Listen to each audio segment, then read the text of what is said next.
Okay.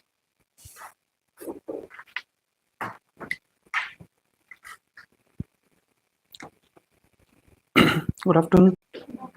Kannada barata? Ellargu barata? Okay. No problem. No problem. Just asked. Yeah. I think you know the pattern, right? Exam pattern. Something or shift something. Okay. From general studies, there are 20 questions, right? So, yeah, you have totally 100 questions, right? Prelims, I mean the tier 1, right? 100 questions. In that, general studies is 20 questions. And then there is current affairs, 20 questions, right? So, what are you referring for current affairs? Still not started. Okay, well, no. There is nothing called starting current affairs, right? This is, yeah, you will have to study. You know vision, right? Vision monthly, they'll give a monthly document. Every month they'll give one document, like a monthly current affairs. If you, it is better to study newspaper, but if it is not, if it is difficult for you, then go for that magazine. Just it is free of cost. You can download from their website every monthly magazine. Take one copy, just go through the content. Don't take like take 2023 copy and compare it with your question papers. You'll be able to solve almost all questions. I saw the question paper. So, but that magazine like 104, 105 pages, and that much is not required for you. Whatever required for tier 1, now just go through that, right? Keep a question paper, keep a magazine, because your polity, they are asking questions not like randomly. It is somewhere connected to current affairs, right? If you know that part, then you can easily connect it with you know, your static part, and you can easily answer the questions. 2024 to 25. Yeah, when is your exam?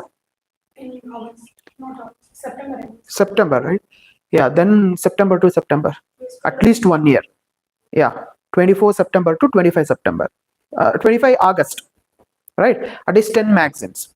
But what one thing you can do is they'll in vision only they'll give PT 365. Yes, sir, we got it. Yeah, if you are not able to read monthly magazine, you can read PT 365. That is only for prelims, right? For each subject they'll give one magazine. Refer that, because that is in monthly magazine they'll cover mains aspect also. So that is why it is 104, 105 pages. So if you take PT 365 now, they'll cover only prelims. Whatever required for prelims, they'll give that. So you can read that. But you know, first time it will be difficult, because that language, you should get comfortable with that you know, their approach. So give some time, but that will be useful, because 20 marks is from current affairs, and out of 20 from GS, right, general studies, some 5 to 6 questions from polity. This 20 is from current affairs, right? So that 5 to 6 questions from polity, right? Whatever I saw the old papers, it was like 5 to 6 questions. And in 20, this is the easiest part. In general studies, polity is the easiest part, where you can score at least 5 questions, right? Not only in this, whatever government exam will be writing now, in every exam, the easiest approachable questions are from polity, right? So that is why you should concentrate on polity. If you are scoring 6 questions here only, then it is almost how much? Out of 20, 6 questions means almost 25 to 30%, right? So which book you are referring? Did they tell you anything about textbooks? Lakshmikant only, right? Right, because for polity, that is like Bible, right? Lakshmikant. But it is you need not to make any notes from that book. That itself is like a notes. ತಗೊಂಡಿದ್ದೀರಲ್ವಾ books? Lakshmikant ತಗೊಂಡಿದ್ದೀರಾ? Have taken you bought Lakshmikant, right? Purchase the textbook, right? I have old edition, I guess. Have a new one as well, but have this one, 4th edition. I think I bought it in 2017, I guess. I wrote 3 mains with this book only. So old one, but you buy a new one. There's nothing different. They have added some more chapters or something like that. But once you start reading it, now you'll feel comfortable. Initially, just keep on reading it. You know, fast reading, right? Then slowly you understand the subject. Once that book should, you know, you should feel it like handy, right? So, and underline the important things, everything. And you need not to read complete book. There are many chapters that is not relevant for you guys, right? That is important for mains or something like that. So whatever required for prelims, I'll teach that. Just go through with that. Your option is polity, sir. No, there's no optional. Polity is not there. UPSC is Kannada literature. Yeah. KPSC was also Kannada literature, but this year there's no optional. Last time I wrote with Kannada literature. There is political science and international relations, PSIR. Yeah, UPSC it is PSIR. So you guys are writing UPSC as well? Yes, sir. All three? Yes. Have you given any attempt Yes. this year? Yes, sir. Okay. Yeah. So in polity, you know what is polity, right? It is nothing but our constitution, right? How our political system is working, what is the foundation for that? That is Indian polity, right?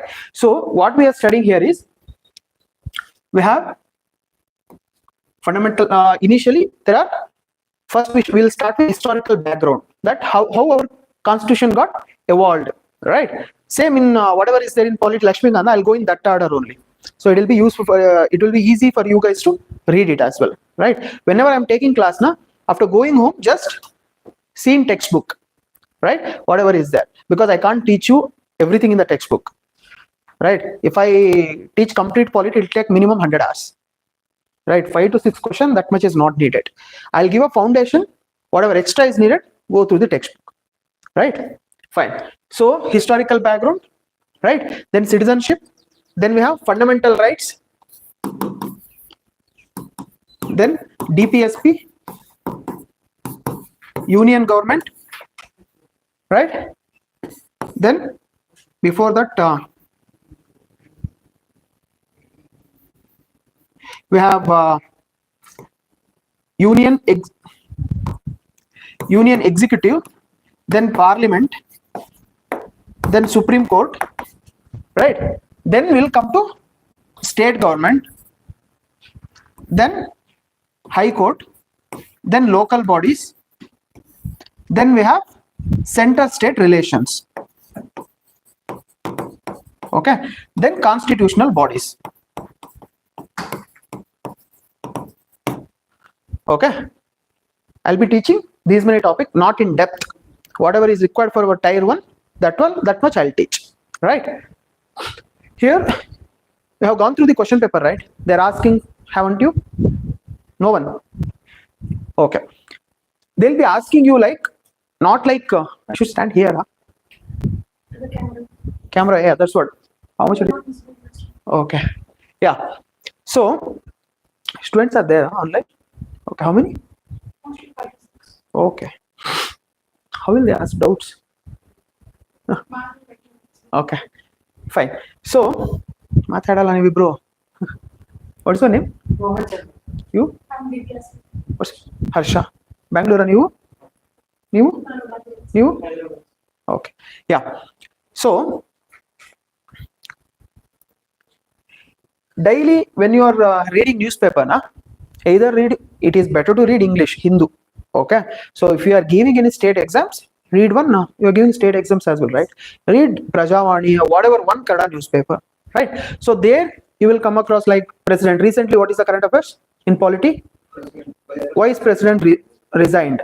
So if you see vice president, then compare how he is getting elected, then what is his term, what are his responsibilities, how to remove him, if he resign, to whom he should give the resignation. All these things should come to your mind. That is how your preparation should be, right? Because they will, syllabus is vast. They're asking 5 to 6 questions, means they can pick questions from anywhere, right? So in UPSC, what we do is fundamental rights, they'll ask one question 100%. Not only in UPSC prelims, you take any exam, there'll be one question from fundamental rights, that is for sure, right? So like that, there are patterns. This year vice president is in current affairs, there is high chance that they'll ask one question, right? 99% they'll ask one question, right? So like that, your preparation should be. Got it, no? How to connect current affairs. This they have amended the constitution for Nari Shakti Vandana Adhiniyam, right? 33% reservation for women in Lok Sabha and state legislative assembly. So that is current affairs, right? Then one nation, one election, right? That is current affairs. So those kind of things you will have to connect, right? Fine.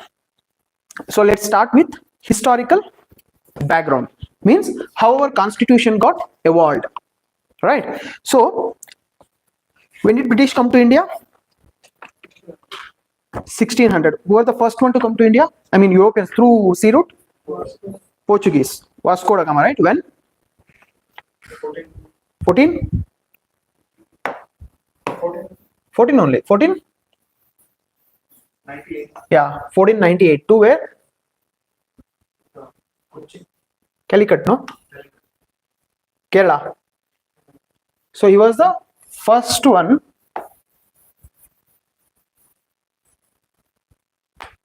through sea route, because in 1454, right, this Constantinople was that was the land route, right? Through that Europeans used to come.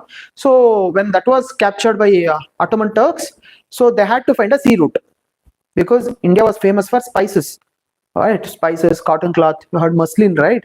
So that is why they found a sea route. Initially it was Vasco da Gama, that is Portuguese from Portugal, who found the sea route. Then in 1600 British came, right? They are the one who ruled us for how many years? Say 200 years, probably 1757 Battle of Plassey, 64 Battle of Buxar. So after 1757, they almost ruled us till 1947, right? So while ruling India, they enacted multiple laws, right? So that became the foundation for our today's constitution, right? That is how it got evolved, right? So why it is important, these laws means they will pick questions from these laws. What had happened in, they'll give some like Governor of Bengal was renamed as Governor General of Bengal under which act? Got it, right? Questions will be like that. Governor of Bengal was renamed as Governor of India, or Governor of Bengal, Governor General of Bengal, like that. So that you will have to answer. I mean 1935 Act, Government of India Act, 1935 Act, kind of acts are there. You will come across these acts in history as well. History agidya? No, right? So you will come across these acts there as well. But whatever required for polity, I'll teach only that. Okay. So in 1773, the first act is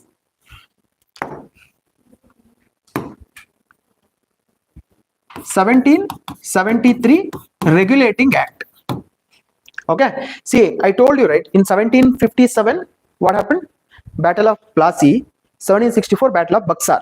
So after that, in 1764, they got the Diwani rights of 65. They got the Diwani rights of Bengal, Odisha, right? Diwani rights means to collect the right to collect the taxes. Okay, they got the right. So then they started regulating the administration. So that was the first act, 1773 Regulating Act. Why it is important is it designated Governor General of Bengal as Governor of Bengal as Governor General of Bengal. Okay, so Warren Hastings, Governor of Bengal. Earlier, what was there is this was a Governor of Bengal was renamed as Governor General of Bengal, and Warren Hastings was the first Governor General. Governor General is nothing but he is the head of that province. Currently, we have Chief Minister, like that, right? He is the head, for state. I mean, head of the state. We say it is governor, but the administration is taken care by Chief Minister. Similar to that, it was governor at that time, right? So there were 3 presidencies, right? One was Bombay, Madras, other one was Bengal. Calcutta was the headquarters, right?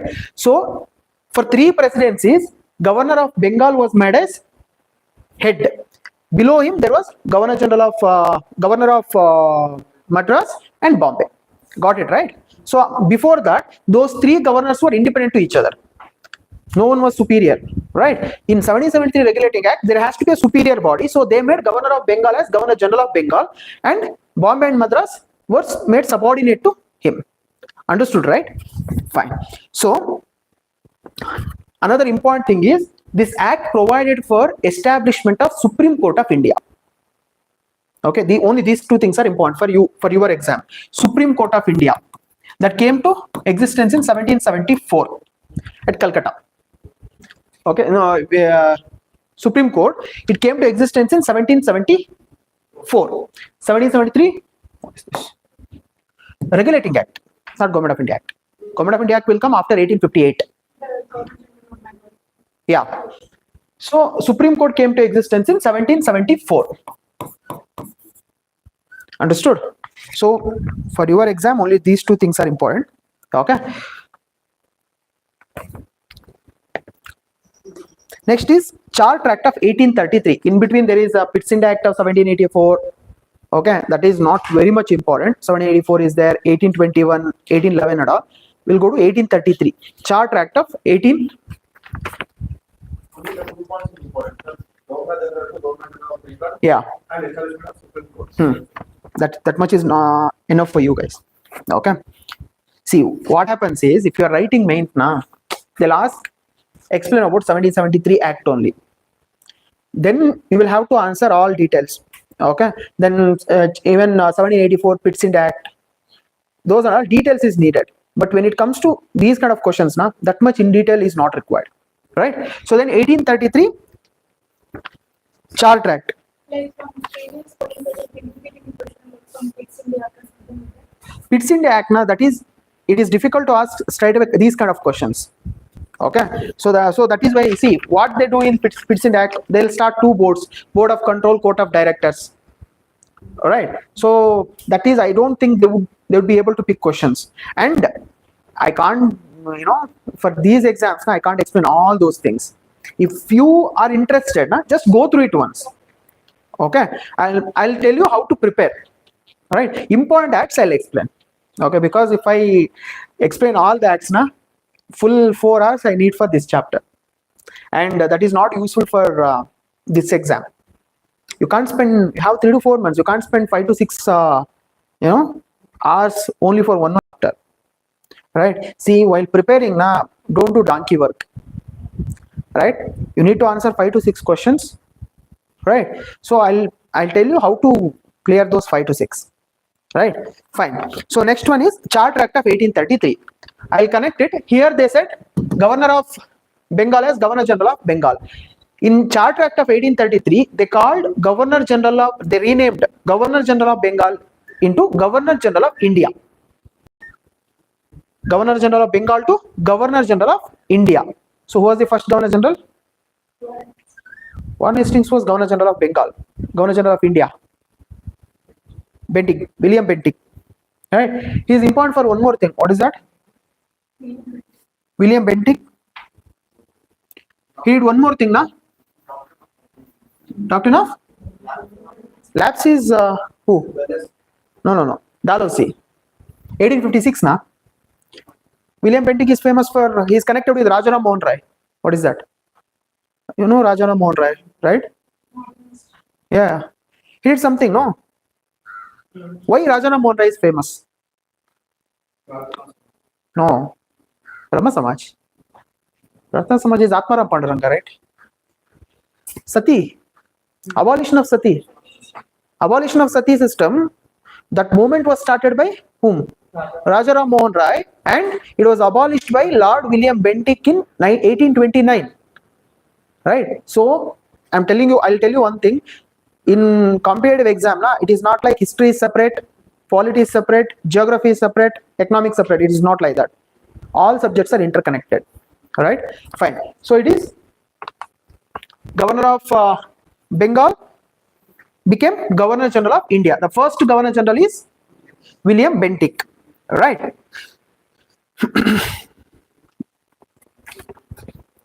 Got it? No? Next is Chart Act of 1853. Chart Act of 1853.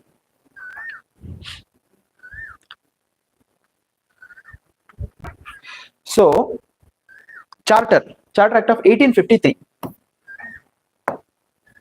1853. See, till now, there was Governor General. For him, there were some 5 to 6 Executive Council members, like Chief Minister, Cabinet. Cabinet means we have ministers, na? Like that, it was the system. They were only taking all administrative decisions and as well as legislative decisions. You got the difference, right? See, currently, Chief Minister, if he wants to transfer some officers, the decision will be taken by Chief Minister. All right. If they want to implement some programs, the decision will be taken by Cabinet. All right. So that is executive functions. Then there is legislative functions. What is legislative functions? Laws. Law making power. Who will make it? Yeah, that is either parliament in central, both Lok Sabha and Rajya Sabha, state legislative assembly, if there are council, legislative council, both together, right? So that is legislative function. Till now, both the functions was carried out by Governor General and his executive council, right? Here in 1853 Act, they provided for 6 new members. 6 new members to take care of legislative functions, means to make laws. So these members used to help Governor General of India to make laws. Got it, right? So it is kind of dual government. So these 6 members, we can call it as mini parliament. Got it, right?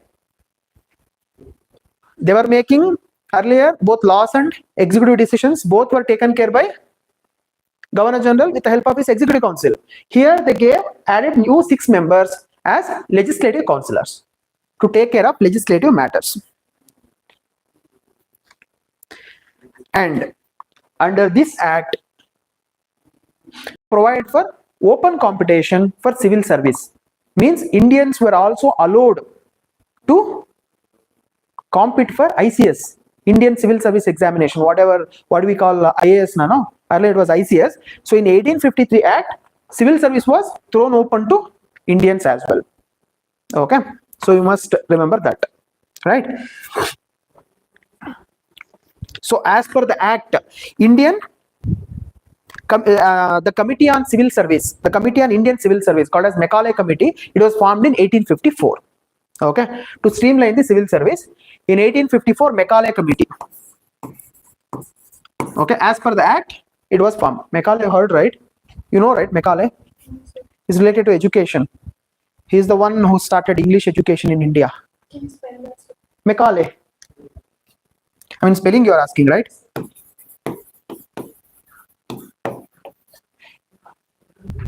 M-A-C-A-U-L-A-Y. Lord Macaulay.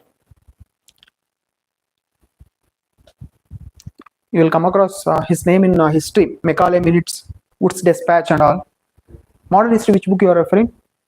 Spectrum, right? In that there is a separate chapter on education in India, right? In that you will read about Macaulay Minutes, then Wood's Dispatch, that is related to education. Macaulay is the one who told that in India education should be given in English, not in vernacular. I mean, not in regional languages. It should be in English, right? You will read that. Okay. You bought Spectrum, right?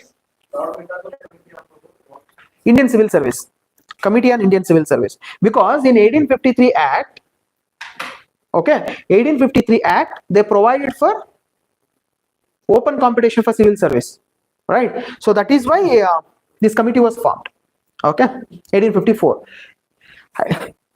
You just listen to me. I don't think it is needed to write. You will read textbook now. Okay, it is your interest. If you want to make notes, you make it.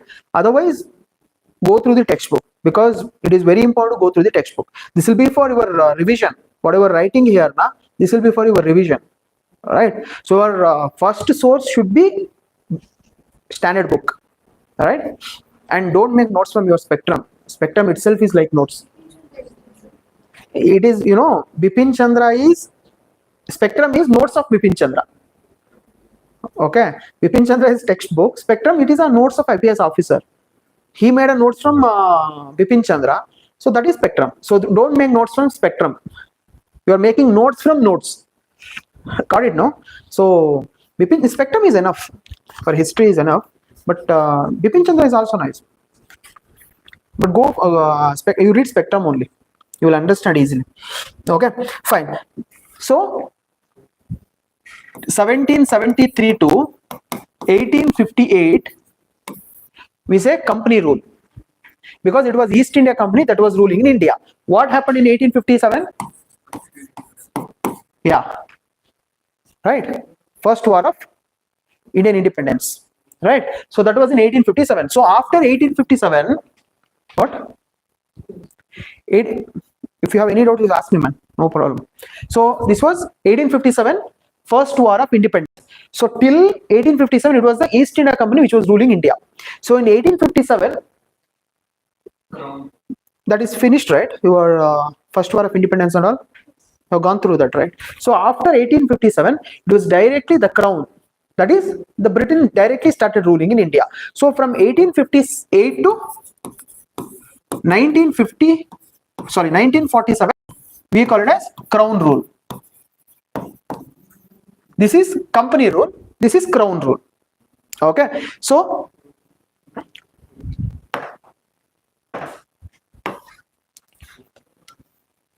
1858 to 1947 till we got independence, right? Here there are again multiple acts, right? What we need is 1858 Government of India Act, okay, and 1909, any idea? Morley-Minto reforms, yeah, Morley-Minto reforms or act. Then 1919 Montego-Chelmsford reforms or Government of India Act 1919. Montego was the Secretary of State. Chelmsford was the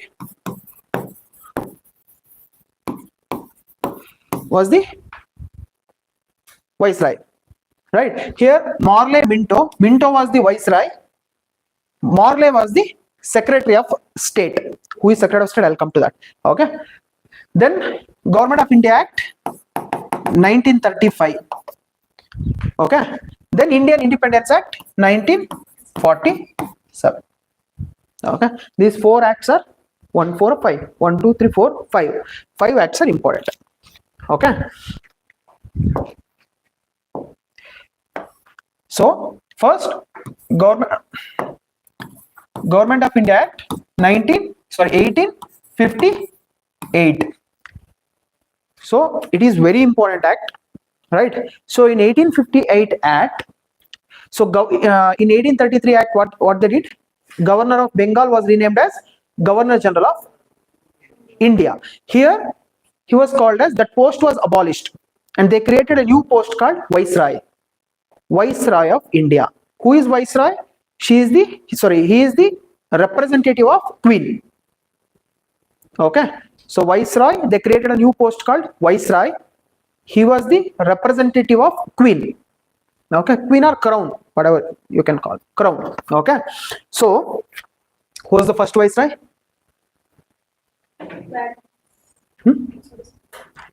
Lord Canning.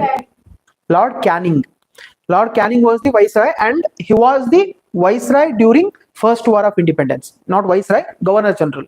During First War of Independence, that is in 1857. So after 1850, after the act, he became the Viceroy of India. Okay. So, and this is also important. When that important events are happening, who was the Viceroy? In spectrum, last page it is given.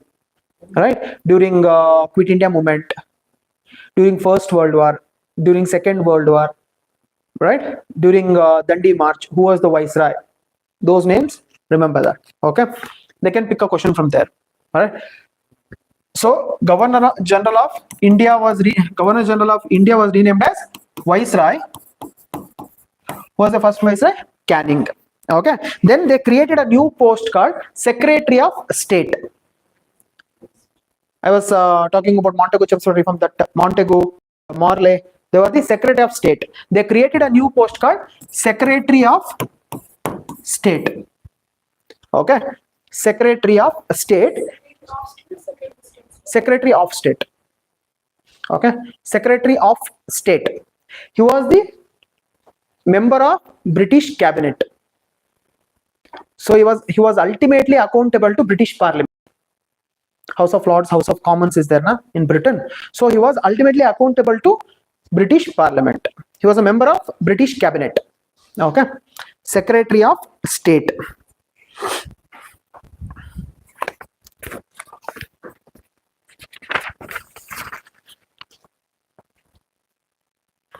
He was a member of British Cabinet, so he was ultimately accountable to British Parliament. Because currently we have our Prime Minister, Council of Ministers, they are accountable to Parliament, right? Accountable means, if you are reading newspapers, yesterday there was a discussion about Operation Sindoor, right? Who is the Defense Minister now? Rajnath Singh was giving answers, right? Because he was accountable to the House.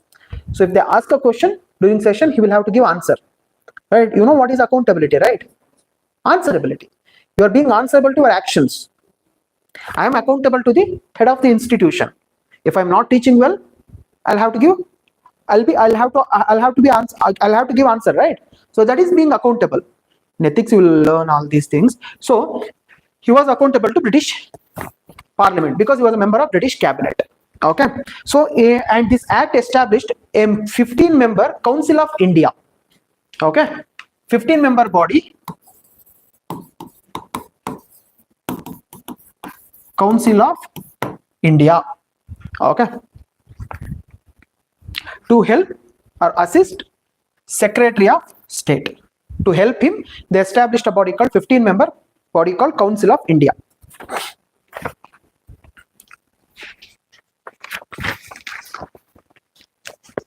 Okay.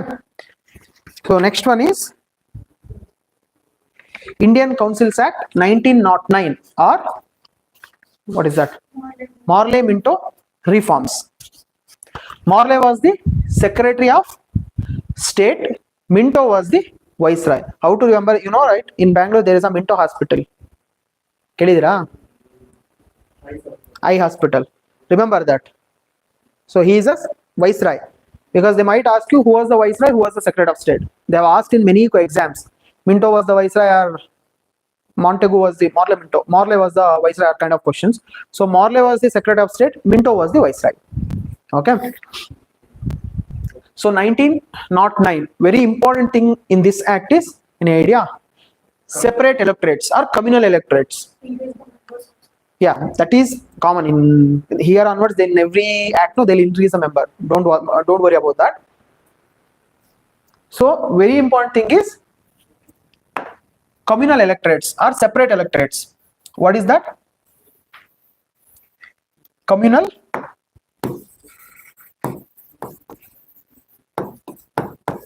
electorates or separate electorates. It means, see, currently we have in India, we have reservation for scheduled caste and scheduled tribes in both parliament and state legislature, right? Legislative assembly and parliament, in parliament in Lok Sabha, right? So what is that? Those seats are reserved for scheduled caste and scheduled tribes. Only scheduled caste and scheduled tribes can contest. Getting my point, right? So, but who will vote? Everyone who are the eligible voters in that particular constituency, they will vote, right? So it is voters are, there is no reservation in voters, right? Every community who are eligible voters who have a legal voter ID and who are registered with the election commission, they can go and cast their vote, right? But in separate electorates or communal electorates, what British did was they kept some constituency reserved for Muslims. Later on, they increased for Anglo Indians, Christians, and in 1932 there was a communal award. Ramsay MacDonald was the prime minister. They extended it to separate electorates. That was opposed by Indians, and Ambedkar and Gandhi signed a Pune Pact, and that was cancelled. We'll read in history. So they reserved some constituency for Muslims where only Muslims can vote. You're getting the difference, right? That is called separate electorates. So in 1909 Act, they introduced separate electorates. That is called Morley-Minto reforms. Morley was the Secretary of State, Minto was the Viceroy. So he was called as father of communal electorates, right? So you got the difference, right? Separate electorates means where only Muslims can contest and only Muslims can vote. This was an attempt to divide the Indians on the line of religion, right? Before that, they did division of Bengal, right? So currently, why West Bengal is in east? You know that, right? West Bengal is in east, no? West Bengal, Didi, Mamata Banerjee. That is not in west, no? That is in east, no? See, if you, this is somewhere here, West Bengal is there, na? So if you go, this is west, this is east, no? West Bengal is in east, no? Why it is in east? Because in 1905 they divided, this was whole Bengal, right? They divided Bengal into West Bengal and East Bengal. East Bengal is current Bangladesh. West Bengal is Indian part of Bengal. Currently we have Bengal, na? So that is why it is West Bengal, right? So That was the one attempt to divide Indians on the basis of religion, and second attempt was separate electorates. So 1909 Act was very important because they introduced communal electorates or separate electorates, right? And in this act only they gave a opportunity for Indians to be a part of Governor General Executive Council. Okay, that was the opportunity given for it allowed Indians to be a part of Governor General's Executive Council. Okay. Satyendra Prasad Sinha, he became the first member of Governor General's Executive Council as a law member. Okay, Satyendra Prasad Sinha, right? So there are two things, they are important. One is communal electorates, second one is it allowed for Indians to be a part of Governor General's Executive Council, means Indians were allowed to be a part of ministers, right? Executive Council is nothing but cabinet. I mean, it is not exactly like cabinet, but we can compare it with like that. Okay, fine. Next one is Government of India Act 1919. Am I going fast? ಇಲ್ಲ ಅಲ್ವಾ, fast ಅನಿಸ್ತಿದ್ಯಾ ನಿಮ್ಗೆ? Fast ಅನಿಸ್ತಿದ್ಯಾ? ಇಷ್ಟು fast ಹೋಗ್ಲಿಲ್ಲ ಮುಗ್ಸಕ್ಕಾಗಲ್ಲ. If you are feeling like I am going too fast, stop me. Okay, you are understanding right? What is name? What is your name? Rohan. ನೀವೇನಂದ್ರಿ? Sorry, Harsha. ನೀವು? Divya. Okay.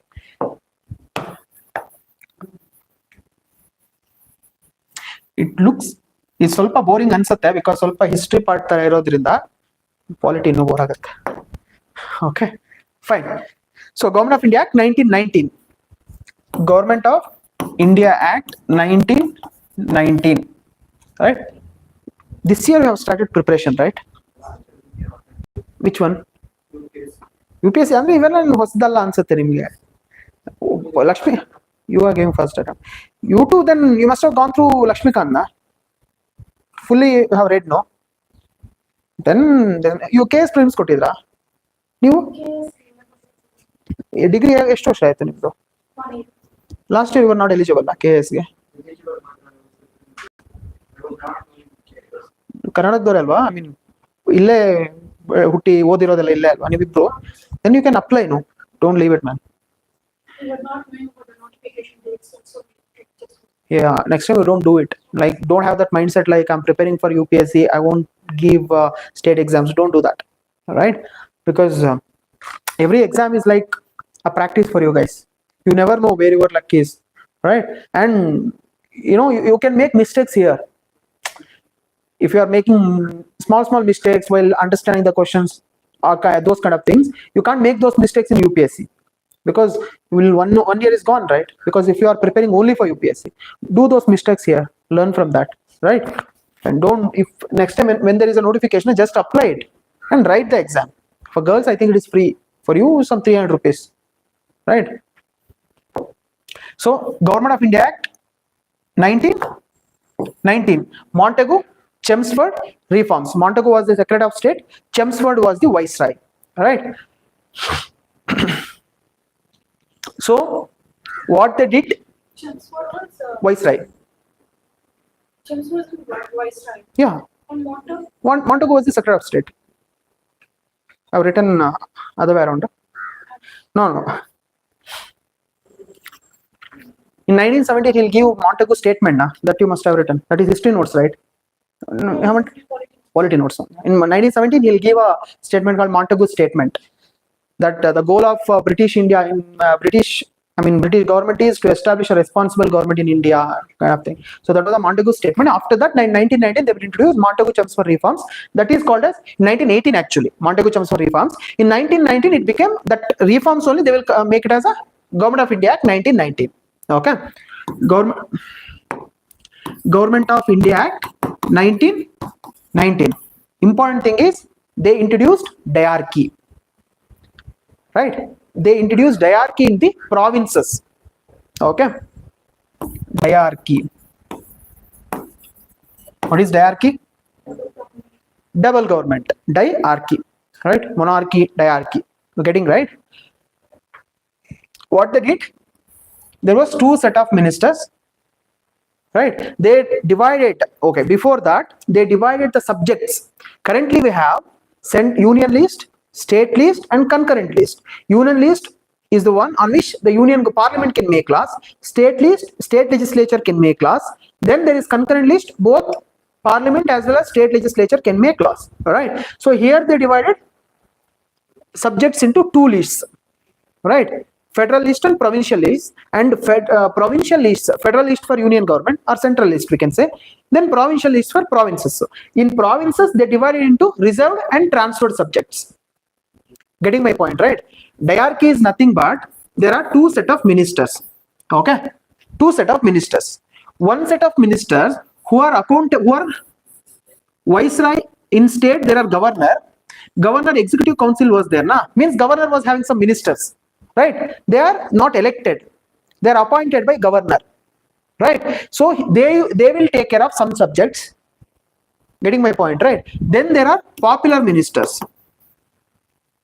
right? Popular ministers, they will take care of remaining subjects. That is called diarchy. These popular ministers are member of legislative assembly, so they are accountable to house. You're getting confused. They are accountable to parliament. State ಅಲ್ಲಿ house, So, now executive council, they are accountable to governor. ಇಲ್ಲಿ ಹೆಂಗಿತ್ತು setup ಅಂದ್ರೆ viceroy ಇದ್ರ ಮೇಲ್ಗಡೆ at the top there was viceroy, right? Below him there are provinces. Province, Central Province, Bombay Province, Bengal Province, like that. There are Northwest, there are different provinces. Provinces are nothing but states. In simple words, if you want to understand it, they are nothing but states. So every province has governor, viceroy's deputy. There was governor. Currently we have prime minister, below him chief minister. We can compare him with him. Compare this governor position with the chief minister, not our current governor.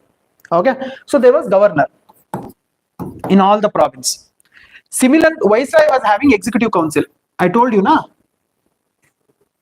right? He will appoint some 5 to 6 members as executive councillors. Means to see, governor alone cannot take care of all the administration activities.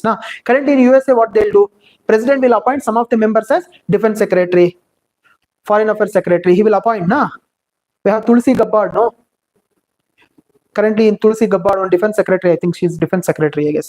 So like that, they will appoint. Similarly, viceroy will appoint some person. Satyendra Prasad Sinha, I told, Satyendra Sinha, he was a law member. He was appointed by viceroy under 1909 Act, because that was the first time Act allowed Indians to be a part of viceroy's executive council. Similarly, governor was also having ministers or executive councillors. Okay, so in 1919 Act, what they did was, in state there is home, forest, education, revenue, different subjects. You're getting my point, right? Currently we have education minister, home minister, different. Stately there is no difference. We have what is that? Another education, home, then minister. There are different ministers, so like that, each minister will take care of one department, right? Education minister will take care of education, forest minister will take care of forest, revenue minister will take care of revenue department, like that. So what they did was, in diarchy, they divided the subjects into two lists: reserved subjects, transferred subjects. Reserved subjects are means defense. In state it was police, revenue, finance, like that. They recognize some subjects as reserved. Remaining subjects they called as a transferred subjects. Okay, they're transferred list. So reserved list was taken care by Governor General's executive councillors.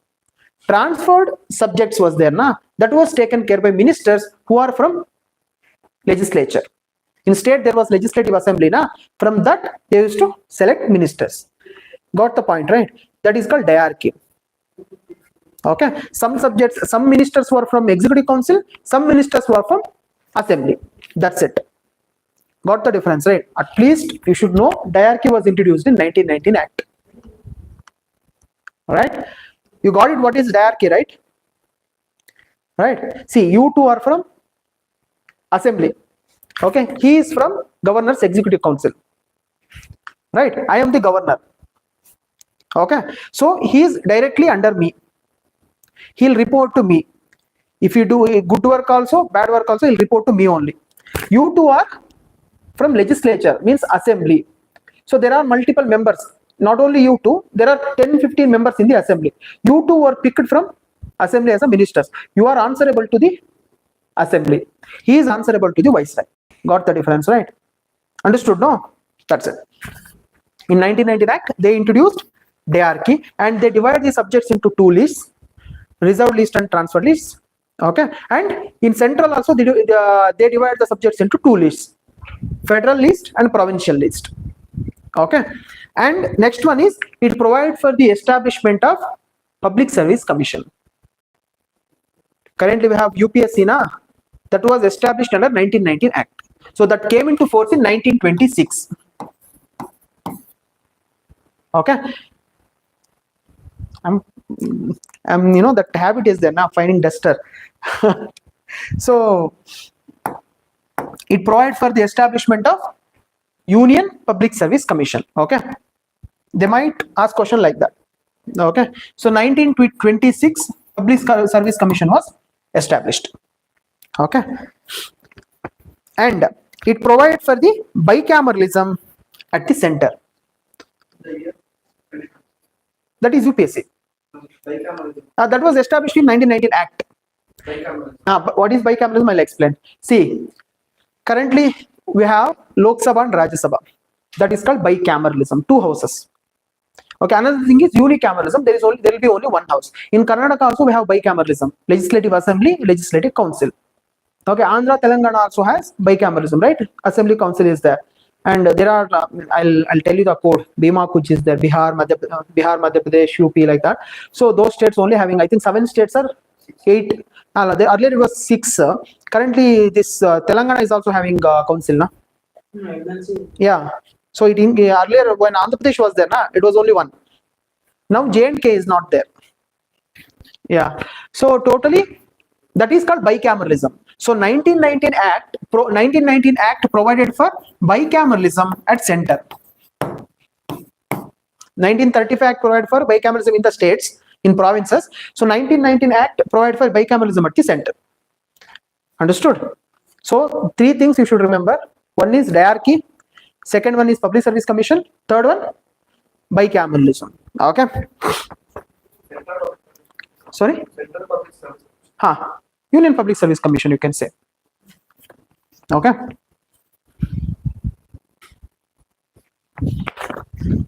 Then Government of India Act 1935. If you are preparing for any mains, na, this is very important. 35, yeah. It is called mini constitution. Because that was a detailed act. When we got independence, na, till our constitution when it was came into force, came into force on 1950 August 26. It was enacted on 49 November 26th. They waited till 1950 Jan 26th. Why? Yeah, it was the first Independence Day, celebrated as an Independence Day, right? So after Lahore session. So that is why it was called, we celebrated our Republic Day on Jan 26th, right? So 1935, Government of India Act. Break ಏನಾದ್ರು ಕೊಡಬೇಕಾ ನಿಮಗೆ? ಎಷ್ಟು hour 3 hours class ತಾನೆ? 2 to 5 ಅಲ್ಲ? ಇಲ್ವಾ? Break ಬೇಕಿದ್ರೆ ಬೇಕಾದ್ರೆ 3:30 ಕೊಡ್ತೀನಿ. ಒಂದು 10 ನಿಮಿಷ ಬೇಕಾದ್ರೆ ಬ್ರೇಕ್ ತಗೊಳ್ಳಿ. ಓಕೆ? ಇಲ್ಲ ಪಾಲಿಟಿ ಬೋರ್ ಆಗುತ್ತೆ ಅದಕ್ಕೆ. Fine. But this is your journey, man. You guys have started. I started my journey in 2017. I was working as a designer, so I left job and I started full time. So this year I hope I'll finish this. So yeah. So Government of India Act 1935, right? Fine. So important thing is, I told you earlier they divided the subjects into 2 lists in 1919 Act: Union list and Federal list or Union list, provincial list. Here they divided the subjects into 3 lists: Federal, provincial and concurrent list. Okay, subjects were divided into 3 lists: Federal, provincial, concurrent. And one more, they repeatedly asked this question. The residuary subjects means the subjects which were not mentioned in either of these lists, they are with whom? Viceroy. Currently it is with Parliament. You have heard about blockchain, right? Cryptocurrency. If this is a new technology, it is not there in either union list, concurrent list, or state list, then who will make the laws? It is the parliament. Currently, the residuary subjects are with parliament. The subjects which are not mentioned in either of the lists, no, the parliament will make law. So in 1935 Act, they divide the subjects into federal list, provincial list, and concurrent list. So the residuary subjects were with viceroy. So if any laws they want to make on residuary subjects, it was the viceroy who is to make it. Okay, they have asked multiple times this question in state exam as well. Okay, got it? Fine. So when was diarchy introduced? 1919. Chelmsford Reforms, Government of India Act 1919. So in 1935 Act, diarchy was abolished. Diarchy was introduced in provinces, right? So that was abolished in 1935 Act. Okay, diarchy was abolished in where? It was introduced in provinces or central? In union? No, diarchy was in provinces. I told now there was viceroy, below that there was governor. Governor had two set of ministers, right? So diarchy was abolished in provinces and it was introduced at center. Okay, here diarchy was replaced by provincial autonomy. Okay, got it, right? So you should remember in 1919 Act, diarchy was introduced. 1935 Act, diarchy was abolished. Got the point, right? So because they will ask the statements, they'll give three statements, right? In 1919 Act, Government of India Act, diarchy was introduced at center, right? Next statement, 1919 Act, diarchy was introduced at provinces. Third statement, in 1935 Act, diarchy was abolished at provinces. You're getting my point, right? These kind of statements they'll ask. So you should be you should be able to figure out the mistake there. You're getting my point, right? So questions will be like this. They will not ask straight questions. They'll give 2 to 3 statements. Elimination, right? If you don't know right answer, at least you should know wrong answer. If you know 2 wrong answers, then you will come to a you can get a right answer, right? Getting my point, right? So in 1919 Act, they introduced diarchy at the provinces. 1935 Act, they replaced diarchy by provincial autonomy at the provinces. Then they introduced diarchy at the center. Got my point, right?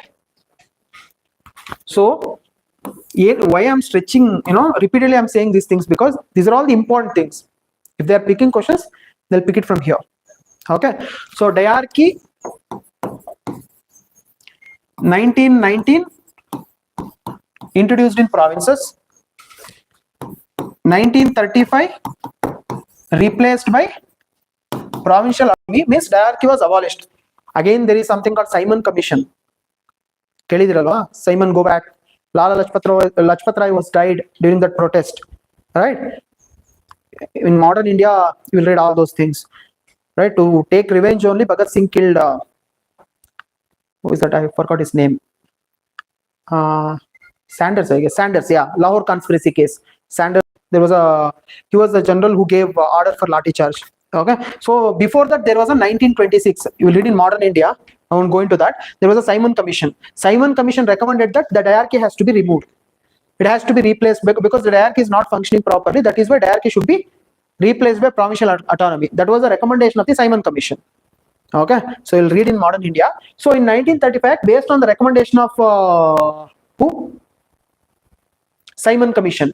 Based on the recommendation of Simon Commission, they replaced diarchy with provincial autonomy. Understood? Diarchy was replaced. Got it? Fine.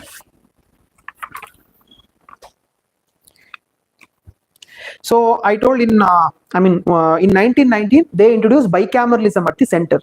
Correct? No. So in 1935 Act, they introduced bicameralism in provinces. 6 out of 11 provinces. Sorry, 9 provinces. 6 out of 9 provinces they introduced bicameralism. In 1935. 6 out of 11 only, na? I remember 11, but here I have written 9. Okay, I'll check and I'll correct it. Okay, fine. So in 1935, in 1919, they introduced bicameralism where? Center. Right? What is bicameralism? We got it. No. There will be 2 houses. Legislative Assembly, Legislative Council. Currently we have Lok Sabha and Rajya Sabha, no? Same. So in 1935 Act, they introduced bicameralism in the provinces. Got it, right? 6 out of 11 provinces. Clear? Differences gottaitalla? Fine. Understood, no? You look so lost, man. Understood? Yeah. Fine.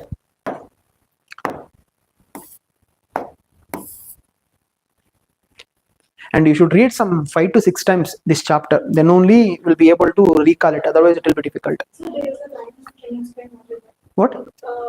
Burma was separated as a country in In 19, 35. I think it was under Indian province. I mean Indian. It comes under Indian Viceroy, I guess, at that time. Then they separated. Okay, I'll check it. I don't know this, man. I'll check it. Okay, I'll get back to you. Bicameralism, you got it, no? Fine. So next one is, yeah, we're talking about Government of India Act. Yeah, it abolished Council of India. When it was established? 1935 Act abolished Council of India. When it was established? Told you, na? 15-member Council of India to help Secretary of State. 1858. Government of India Act 1858, and it was also called as Act for Good Governance of India. 1858. Under 1858 Act, they established Council of India, no? 15-member body.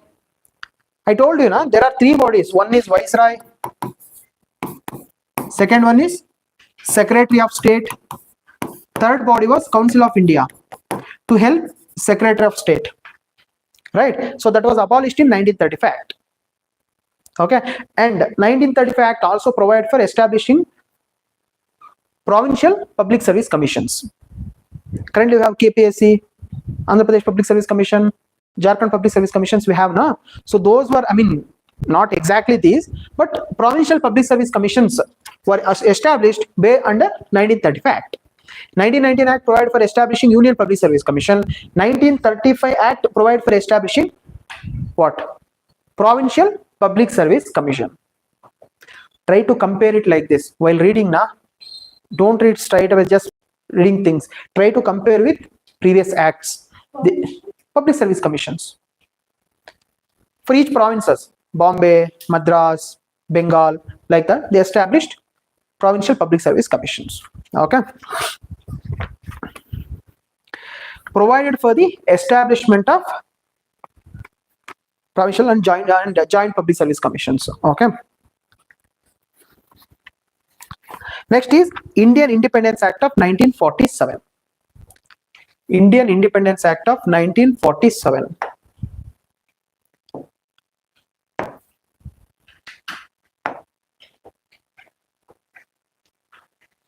Actually, again, there is it provides for the establishment of federal court also. Currently, we have Supreme Court, na. So it provides for the establishing Federal Court of India. 35 Act that came into existence in 1937. Okay, current Supreme Court is there, na. It provided for the establishing Federal Court of India. So that was replaced by Supreme Court of India in 1950. Okay, provide for the establishing Federal Court of India. So I told in 1773 Supreme Court, na. So that was in Bengal. After that, in 1861, and I forgot the, I think in modern India we'll read. There are they established separate high courts: High Court of Bengal, High Court of Mumbai, High Court of Allahabad. Currently, we have a High Court of Allahabad. You know, right? It is in Uttar Pradesh. There is a High Court of Allahabad, right? Then there is High Court of Madras and all. They established. After that, in 1937, as an apex court, they established Federal Court of India. Okay, under Government of Act 1935. So next is Indian Independence Act of 1947. Indian Independence Act of 1947. Before that, there was Mountbatten Report and all. You'll read in history. So Indian Independence Act of 1947. What they did? They established 2 dominions of India and Pakistan. After I think cabinet mission on based on the recommendation of cabinet mission. There was a cabinet mission, 3-member body, Pethick Lawrence, Stafford Cripps and all. So after that, they enacted 1947 Indian Independence Act. That is simply it is nothing but British were leaving India, right? So Indian Independence Act, they established two dominions, that is India and Pakistan, and each dominion will be headed by a governor general, right, appointed by British Crown based on the recommendation of Dominion Cabinet, right? So it is not like on August 15 British decided that okay, today we will leave India, and they left. Before that only 1946 only Constitutional Assembly was formed, right?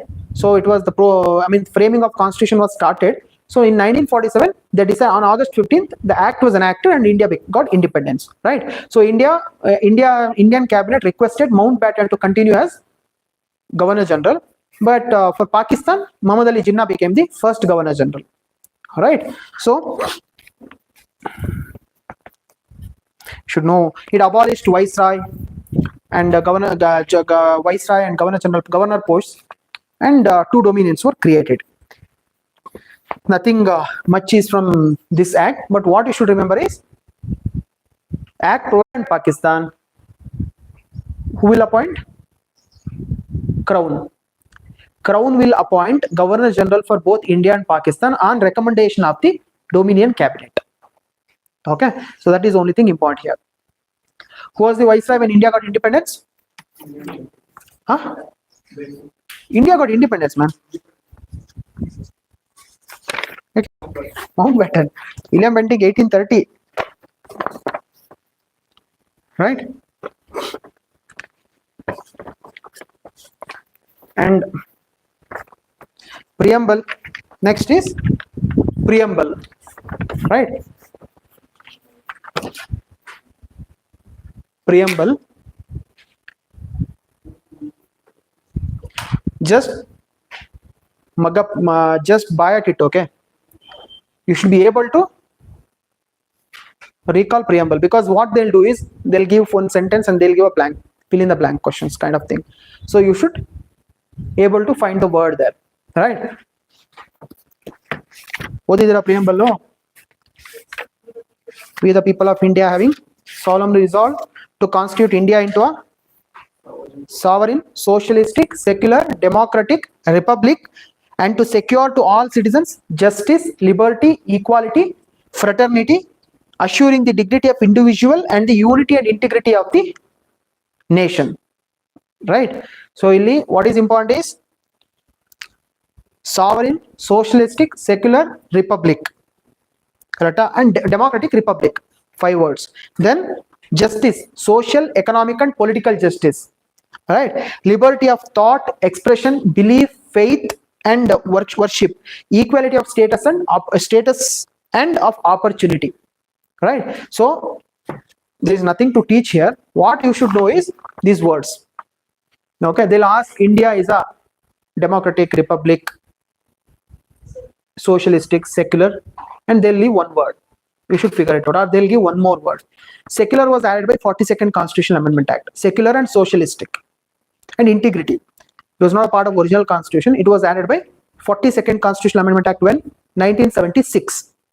Okay, so just read preamble properly. You should be able to recall the words. Okay, there is nothing. They might ask one question from preamble. Okay, so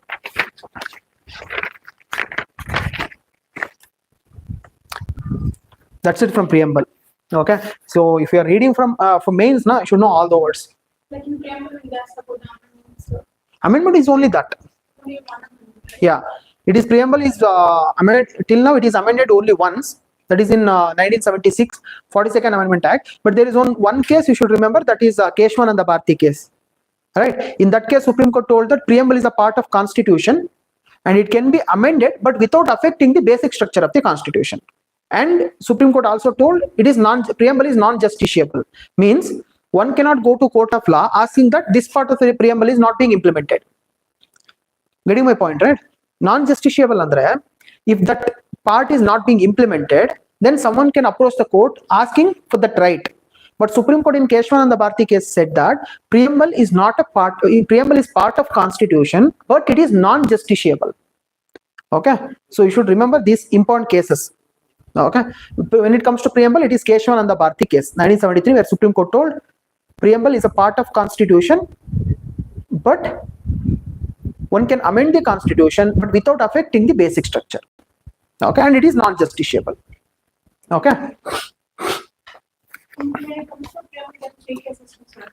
yeah, but important case is Keshavananda Bharati. As from the cases also. Cases usually in these kind of exams they won't ask. If you read cases, now there are multiple cases, but UPSC you need all those. Okay.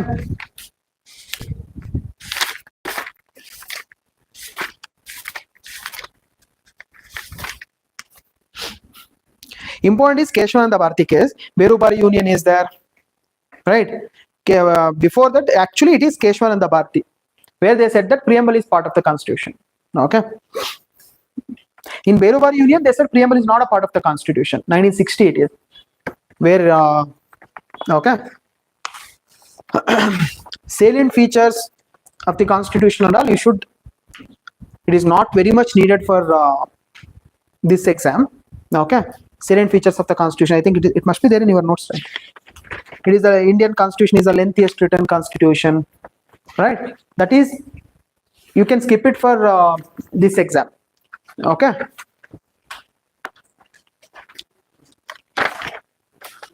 fine. Then see, in world we have two types of government. We have presidential form and parliamentary form. India is a parliamentary form of government. Then there is one more called presidential form of government, right? Presidential form is which one? USA is a presidential form of government. We never vote our president, right? We will vote MPs. They will choose prime minister, right? In USA they will vote for president, right? Fine.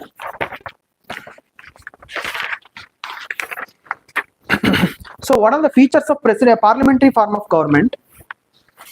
There will be real executive and nominal executive, correct? No, in parliamentary form there is real executive and nominal executive. Who is real executive in India? Prime Minister, right? Prime Minister is the real executive. Who is the nominal executive? President. He said de facto, de jure, right? De facto, he is the actual. But in USA, de facto and de jure both are same. There is no nominal and real. Getting my point, right? USA president is the powerful. In India, president is like figurehead, right? Every decision will be taken by prime minister, a cabinet headed by prime minister, correct? That is a parliamentary form of government. Then we have majority party rule, means prime minister, the government will be formed by a party which has highest number of member in where? In Lok Sabha. In state it is chief minister, legislative assembly. So that is called second feature of parliamentary form of government is majority party rule. Getting my point, right? So current prime minister Narendra Modi belongs to NDA, right? National Democratic Alliance. So where they have currently our Lok Sabha strength is 545, correct? So 272 plus is the majority, right? 273, 272 plus. So currently prime minister is Modi. He is having more than 272 members in Lok Sabha, right? So that is parliamentary form of government. Then only he can become a prime minister, right? Fine. Then collective responsibility. That time I told now while speaking about diarchy, collective responsibility means I spoke about Operation Sindoor and Rajnath Singh, right? In parliamentary form of government, the ministers are collectively responsible to the legislative assembly, in parliament in general, Lok Sabha in particular. If a no confidence motion is moved in Lok Sabha and if it is passed, then they will have to resign, right? You got it, right? So that is collective responsibility is also a parliamentary form of government. Okay. Then double membership is a minister, he is a member of executive as well as he is a member of legislature, right? Prime minister, he is a part of executive. At the same time, he is a member of Lok Sabha, either Lok Sabha or Rajya Sabha, Manmohan Singh was a member of Rajya Sabha, right? He is a member of either Lok Sabha or Rajya Sabha. That is a double membership. When it comes to presidential form of government, president is not a member of any house.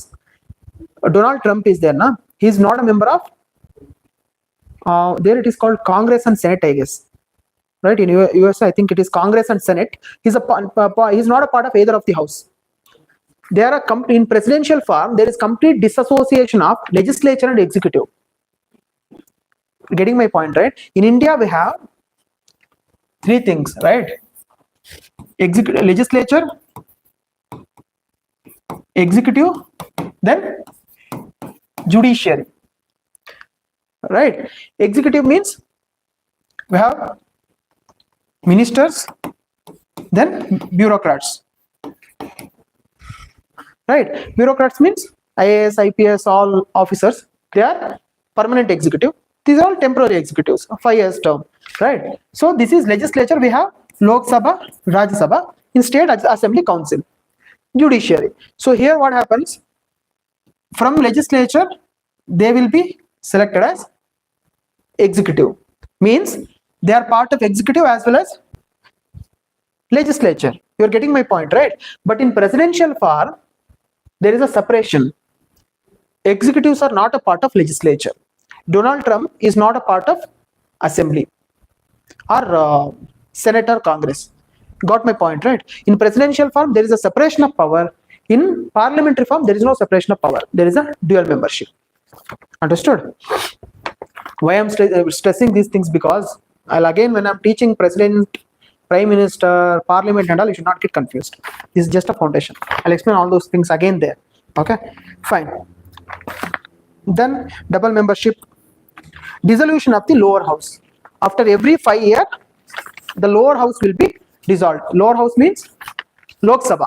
Lok Sabha will be dissolved, right? In parliamentary form. Okay.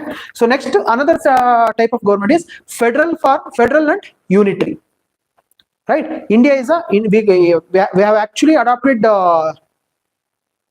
it is called as quasi-federal. In India, it is not completely federal nor unitary. Right? In federal means both central government and state government are equally powerful. Okay. In unitary means central government is completely, it has all the power. Okay. In India, it is neither federal nor unitary. It is mixture of both. Okay. USA is an example of federal form of government. Right? Fine. You got two types, no? So what are the features of in India? What are the features of federal form of government? Means we have double government, right? One at the central government, one at the state, right? That is a feature of federal form of government. Getting my point, right? Fine. So then we have written constitution.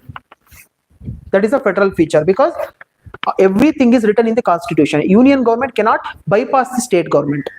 If anything happens like that, that can be changed in the court of law. All right. So that is also a federal feature. Then we have division of the powers. Means there are 3 lists. I told you another time: union list, concurrent list, and provincial list. Subjects are clearly demarcated between central and state. So that is a federal feature. Okay, fine. Then we have rigid constitution. Means it is not that easy to amend the constitution. It requires special majority. I'll explain that what is special majority later. So rigid constitution, that is again a federal feature, right? So then bicameral legislature, that is Lok Sabha and Rajya Sabha. They'll ask questions like that.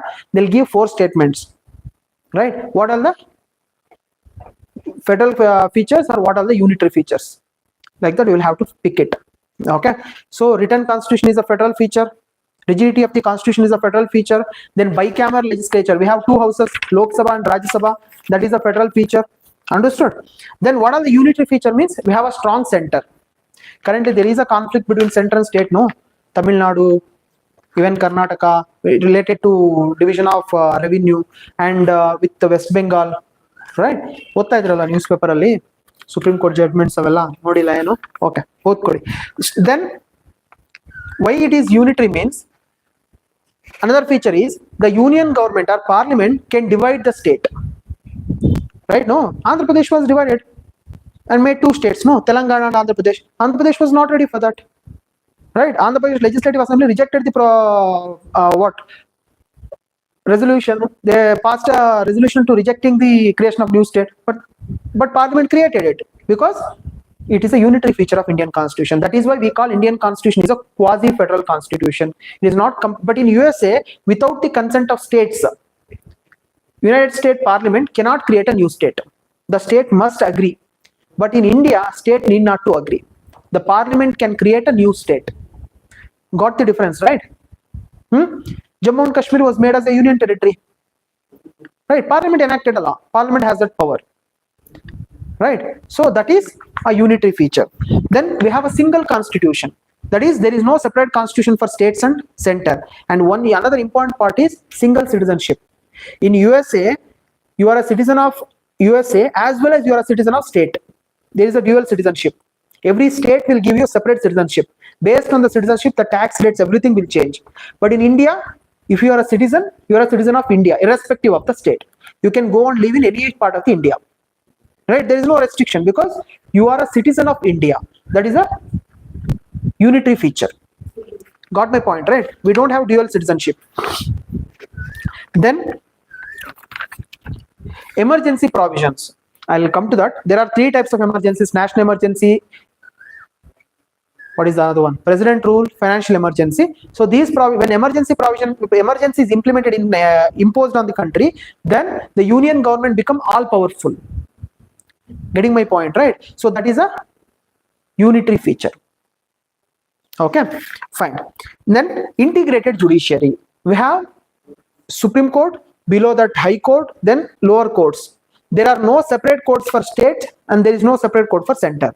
They are all single set of judiciary. But in USA, that is a unitary feature, and I'm comparing it federal structure. In USA, it is a federal structure. I'm comparing it with USA. There is a federal code for federal laws, state code for state laws. Getting my point, right? See, there are two set of codes: federal code and state code. These federal code will take care of union laws, state code will take care of state laws. But in India, we have Supreme Court, below that High Court, below that Sessions Court, and lower courts will come. Na? So that is unified judiciary. It is a unitary feature. Okay. So what you should do is, while reading, just list out what are the unitary features, what are the federal features. Okay. Then you'll be able to answer the questions. Okay. Fine. So we'll start with articles. After break. Yeah.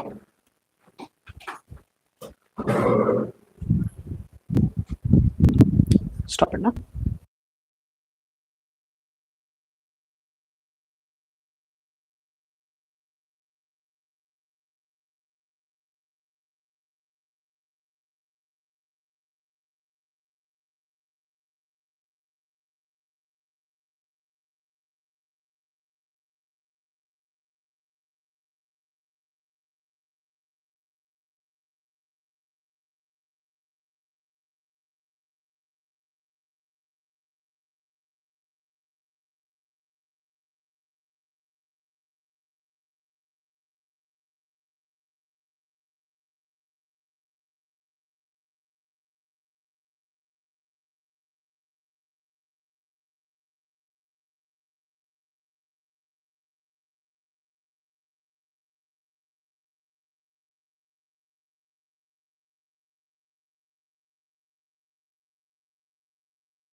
Okay.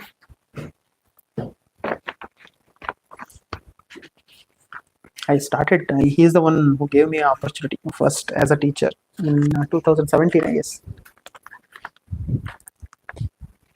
Okay. Yeah. So we'll start with articles. Okay. See, there is a broader division. Okay.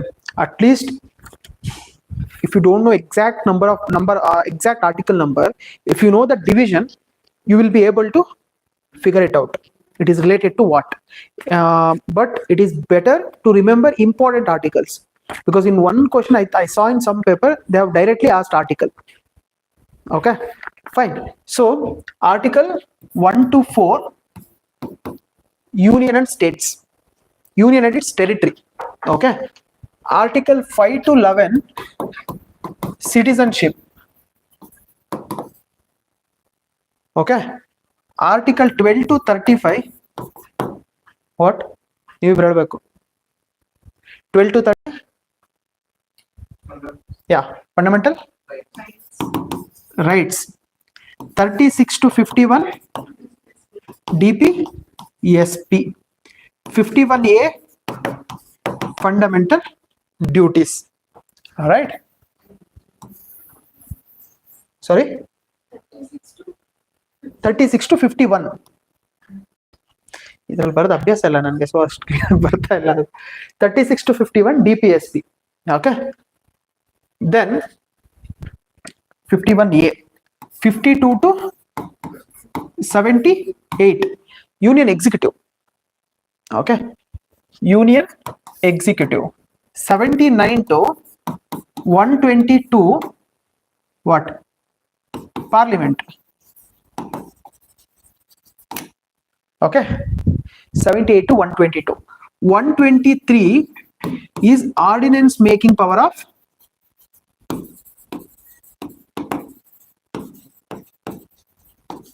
who? President. Okay, 124 to 147, Supreme Court. 124 to 147 is Supreme Court. Okay, then 148 is CAG, Comptroller and Auditor General of India. CAG, Comptroller, COMP, TROLLER.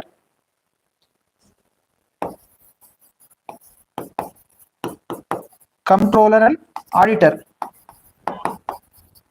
Comptroller and Auditor General of India.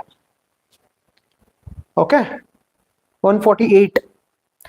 Then again it starts with 153 to 78, 167. 153 to 167 is state executive. State executive means governor, chief minister, council of ministers, all those things. Okay, then 168 to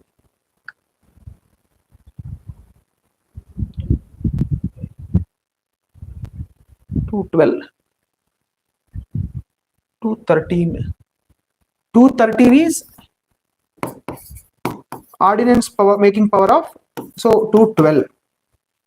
213 is ordinance making power of governor. So 212 up to 212 it is state legislature. Okay, state legislature. 213 is ordinance making power of governor. Okay, 214 onwards up to I think 237 or something, I don't remember exact that end. Onwards it is high court up to 237, I guess. You check it. Okay, this much you should know. 213 is ordinance making power. So there is one logic. Okay, up to article 200, if there is a, say there is article 76 is Attorney General of India. Okay, so if you add then article 165 is Advocate General of State. Getting my point, na? So how much it is? 99, ಎಷ್ಟಾಗುತ್ತೆ 89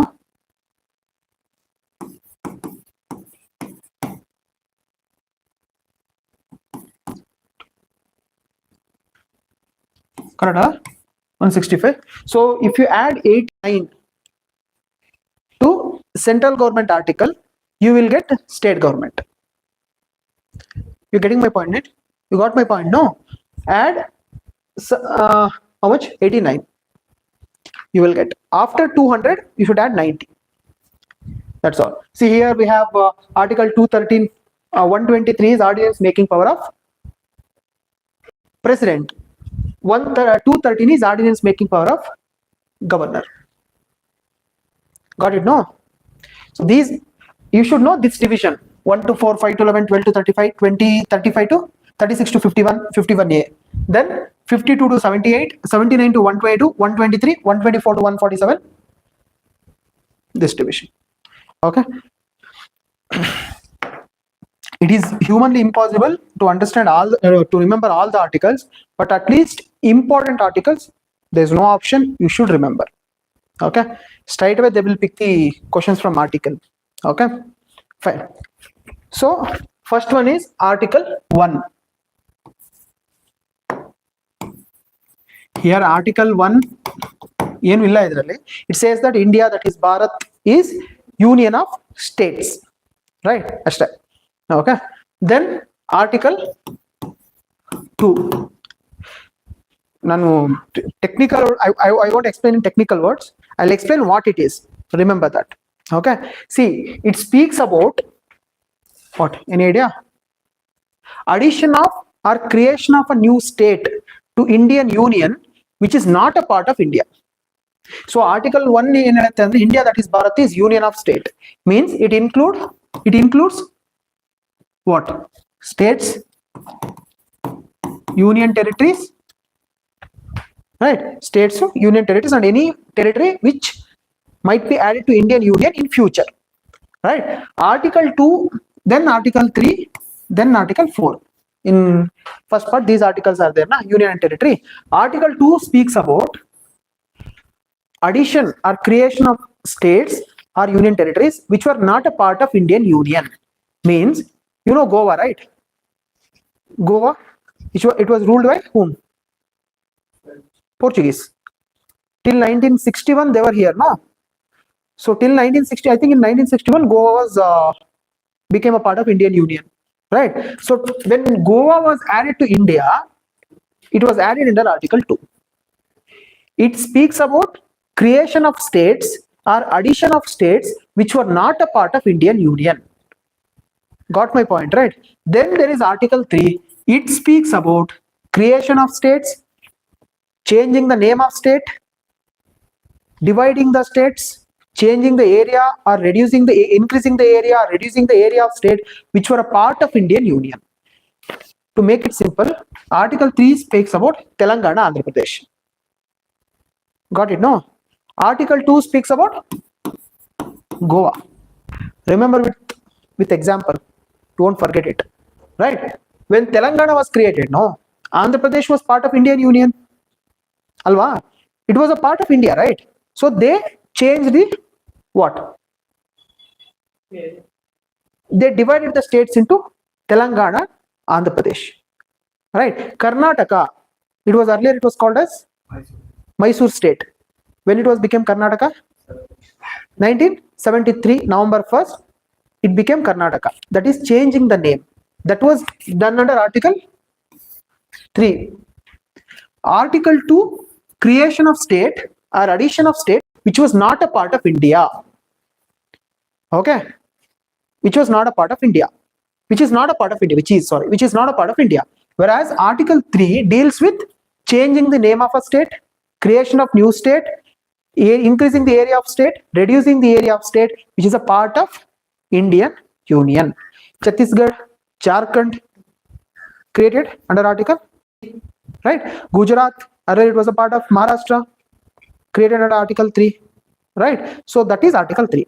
Got the difference, no? Ille questions pick ಮಾಡ್ತಾರೆ. Okay, understood? Fine. So then article 4.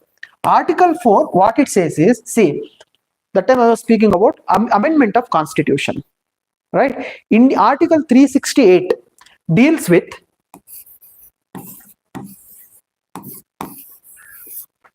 amendment of constitution. Article 4 says any changes made to Indian constitution under Article 2 and 3 will not come under Article 368. Andre, to amend a constitution under Article 368, it requires special majority. Okay, I'll explain first what is three types of majorities. Okay, then you will understand that. There are three types of majority. Okay, so first one is simple. Second, absolute majority. Third one, special majority. Right? What is simple majority? 50% majority of present and voting. Okay, say currently I'm taking a hypothetical example. If Lok Sabha strength is 300,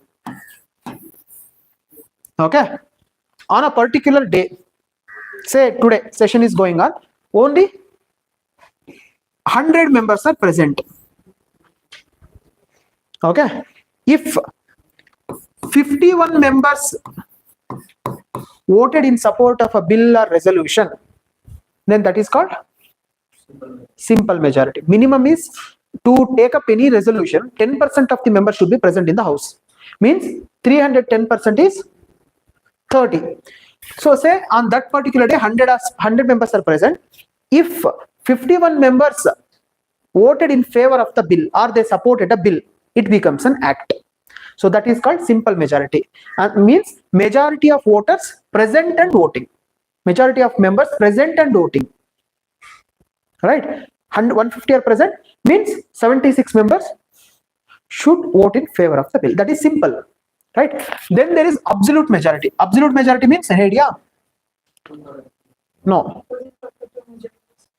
Yeah, no, it is actually majority of total strength. If there are 300 on that particular day, let it be 200 members present or 150 members present or 160 members are present in the house. It doesn't matter, but 151 should vote in favor of the bill because majority of total strength is 300. Getting my point, right? 150. Then there is no point of absolute majority. Yeah, see, when absolute majority is required means to remove a vice president. Getting my point, right? To remove speaker, to remove deputy chairman, right? Then house need absolute majority. Right? In that case, if there are 100 members are present, then you cannot take up the resolution only. So what about no confidence? I'll come to that. No confidence is actually it is absolute majority only, 273 only. Okay. So 151 in this example I'm saying. Okay. So 151 has to vote. That is absolute majority. Understood? So next there is something called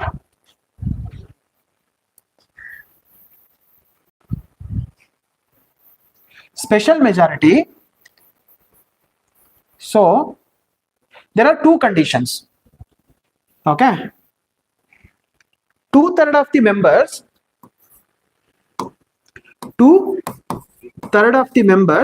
present and voting. Okay, that should be greater than half of total strength. Half of total strength. Andre, say there are, see, I said 300 members, correct? 300 members, correct? So what is 2/3 of, I wrote 1/3, no, 2/3, yeah. 2/3 means how much? 200, no?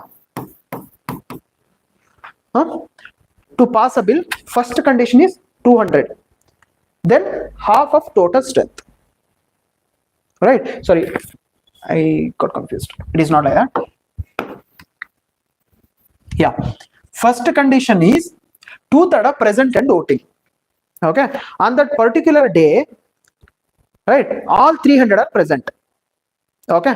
Then 2/3 of 300 is how much? 2/3 of 300 is 200. 200 members has to support. Getting my point, right? Second condition is half of total strength. Total strength is how much?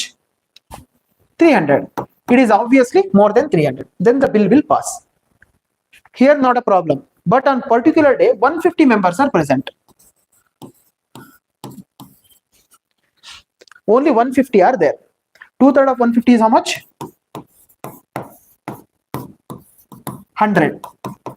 Correct, no? 100 members supported. First condition is fulfilled. What about second? Second condition is half of total strength. Half of total strength is how much? 150. That is not met.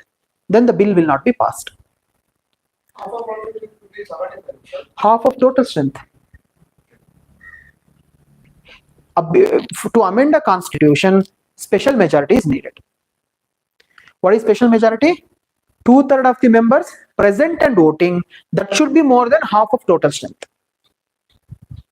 Got my condition point, right? 2/3 of member present and voting. That should be more than half of the total strength, not present. Present will obviously it will fulfill, na? Half of total strength. So that is called special majority. Understood? ಗೊತ್ತಾಗ್ಲಿಲ್ವಾ? 2/3 of the present voting. Half of the total strength means it will come around 100. And total strength will be half of total strength will be 150. Then it will, the bill will not pass. Yes, that's what I'm saying. In this condition, the bill will not be passed because here it is 100, na? 2/3 is 100. Total half of total strength is 151. More than half. 150 plus. Right? The bill will not be passed. So if it is 150, also the bill will not pass. Sorry? If it is 150 or more than 150, More than, if it is 150, come to that. Actually, if it is 150, then speaker can vote. If there is a deadlock, na, 150 means what? Both sides got equal votes. Then the speaker can vote.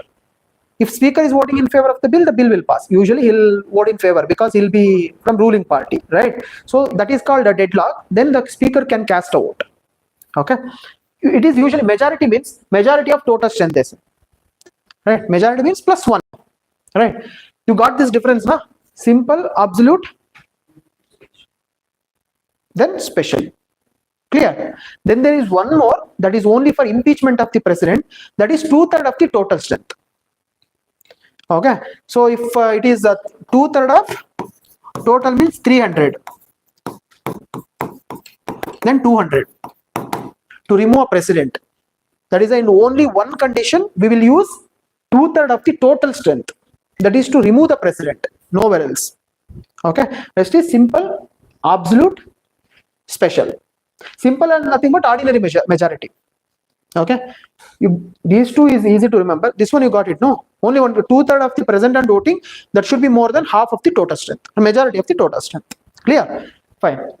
So I was talking about Article 4, right? Alva? Huh? What? Article 4, na? I was talking about Article 4. So Article 2 and 3 I told. What Article 4 says is the changes made to Indian Constitution under Article 2 and 3 will not come under Article 368. Because what does it mean?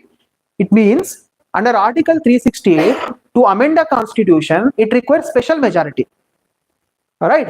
But under Article 4 says 2 and 3 can be amended with simple majority. That's all. These amendments will not fall under Article 368. Article 368 speaks about amendment of the Constitution. It is very important article. Write it somewhere. Article 368, you should not forget. In whole my 20 hours, 25 hours class, I'll be speaking about Article 368 repeatedly. Okay. Article 368, what Article 4 says is 2 and 3 will not come under Article 368. That's all. Simple. Whatever changes you make to Article 2 and Article 3, it will not fall under Article 368. Means you can amend Constitution under Article 2 and 3 with simple majority. It does not require special majority. What is simple majority? Majority of members present and voting. That is why when Telangana was made, it was only through simple majority they made it. Special majority is not required. And Article 4 also speaks about how to create a new state. How to make 2 and 3 speaks about how to create a new state. The procedure is, for your knowledge, I'm saying, any bill to create a new state or change the names of the state has to be introduced in parliament, not in the state legislature. Okay, it has to be introduced in parliament, and the previous permission of the previous consent of the president is required. Andre, before introducing, the permission of the president is needed, but before giving permission, the president has to refer that bill to the concerned state legislature. Confuse agtidya? If I'll take an example of Andhra Pradesh. Okay, when Telangana was when the state was created by central government, at that time, the bill has to be introduced in parliament, not in the states.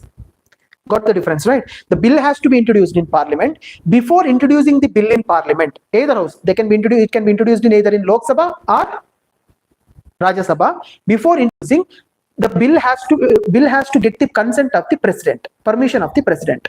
President, before giving the permission, the bill has to be sent to state. When Andhra Pradesh was created,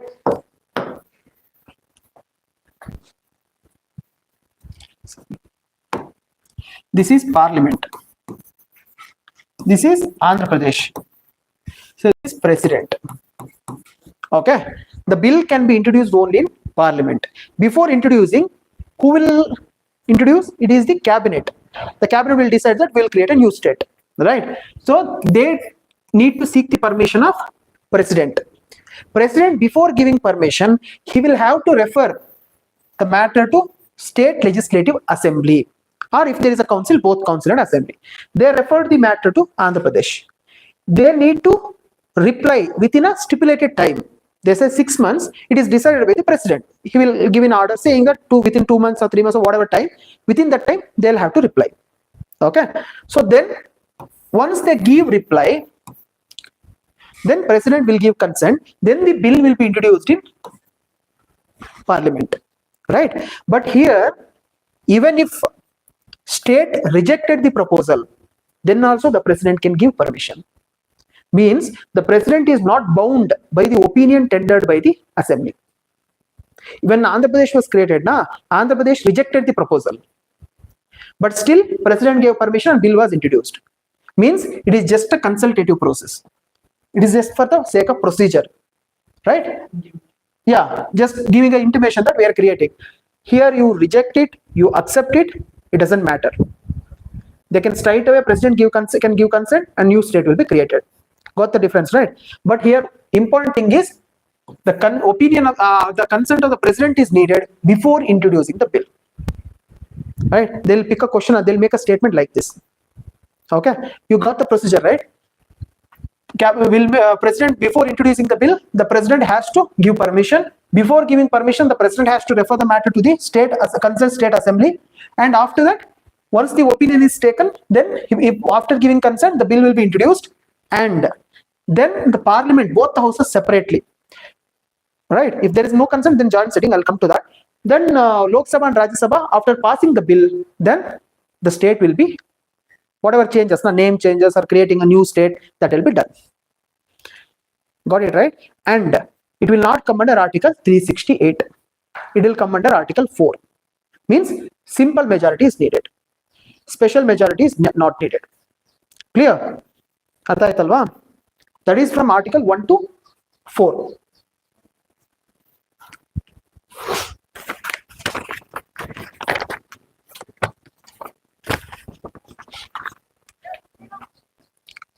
Okay, so you should remember difference between Article 2 and 3. Remember with examples. Okay, so next one is citizenship. Citizenship, Article 5 to 11. Here you need not to remember all the articles. Okay, 5 to 11. If you see Lakshmikant, there are multiple dates: 1987, 1999. These are all the dates when the Citizenship Amendment Acts were passed. Okay, you don't have to remember that. That is not all needed.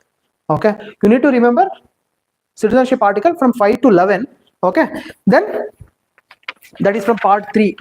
Okay, part 3 of the constitution. So what you should remember is how to take the Indian citizenship. I told you we have single citizenship. All right, correct? No, means if you are a citizen of India, you are just citizen of India. It is not like that he's from Andhra Pradesh or you're from Karnataka, I'm from Maharashtra. It doesn't matter. You are a citizen of India, irrespective of the state you belongs to, where you born in, right? So there is a how to get the India acquisition of citizenship. So that is by birth, by descent, by registration, by naturalization. There are 4 ways to get the Indian citizenship, right?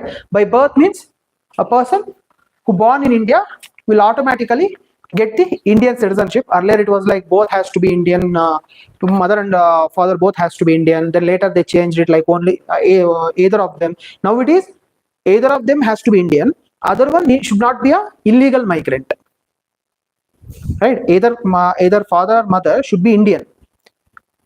If a father is Indian, then mother should not be an illegal migrant. Okay, fine. So next one is by descent, means a person who is born outside India. Okay, person who is born outside India, he will get Indian citizenship if his parents are Indian citizens, right? So that is by descent. Okay, next by registration.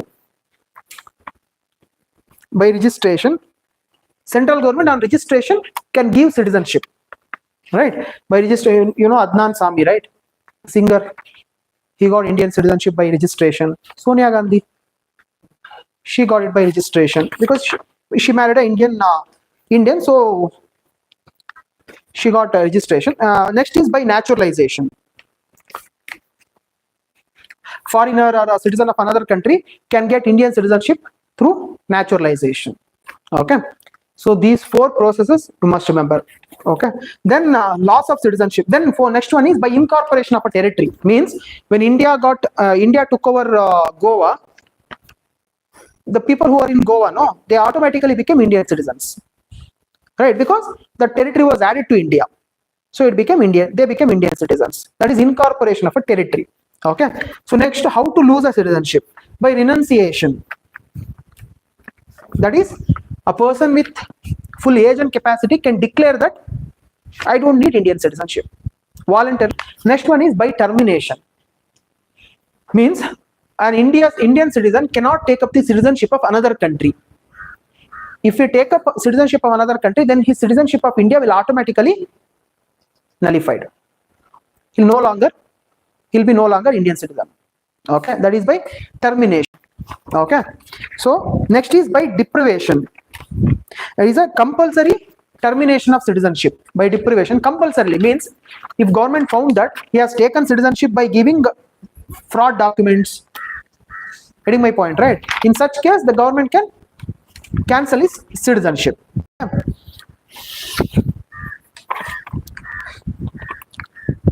Got it? No?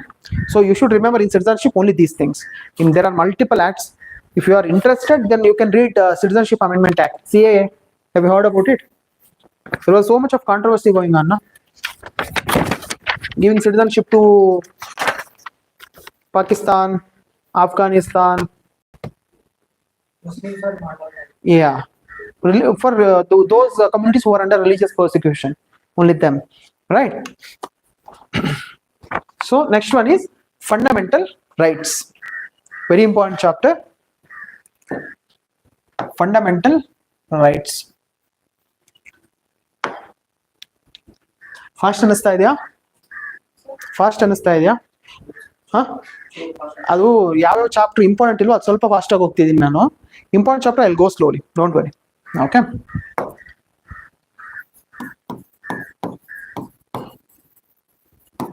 Fundamental rights. ನಿಮ್ಗೆ citizenship fast ಅನ್ನಿಸ್ತೇನೋ ಅಲ್ಲ? ನಿಮ್ಗೆ ಹರ್ಷ citizenship fast ಆಗೋದೆ ಅನ್ನಿಸ್ತಾ? ಅದ್ರಲ್ಲಿ ಏನು ಇಲ್ಲ chapter ಅಲ್ಲಿ, don't worry. Okay, just remember that 5 to 11. Okay, Fine. So fundamental rights, Article 12 to 35. Okay, 12 to 35. Right. What are the other? Yeah.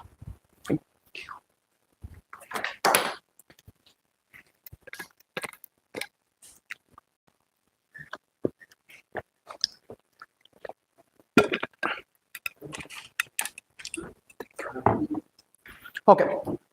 Article 12 to 35. Usually, I mean, in this chapter, you can expect at least one question in this exam, and in all other exams, UPSC prelims ಕೊಟ್ಟಿದ್ದೀರಲ್ಲ ನೋಡಿರ್ತೀವಿ. All other exams, at least 1 to 2 questions. If you are lucky enough, 2-3 questions also they'll ask. In every exam, na 100 marks exam, complete 100 marks if it is from GS, na. In polity, if you are lucky, you will get 20 to 22 questions. Sometimes, at least 10 to 12 questions guaranteed. And this is the only section where you can get at least 80% of the questions correct. Okay, some 2 to 3 questions will be very, I mean, you need to prepare properly to solve those. With minimum preparation also, 10 to at least 80% of the question you can solve. Right? Fine.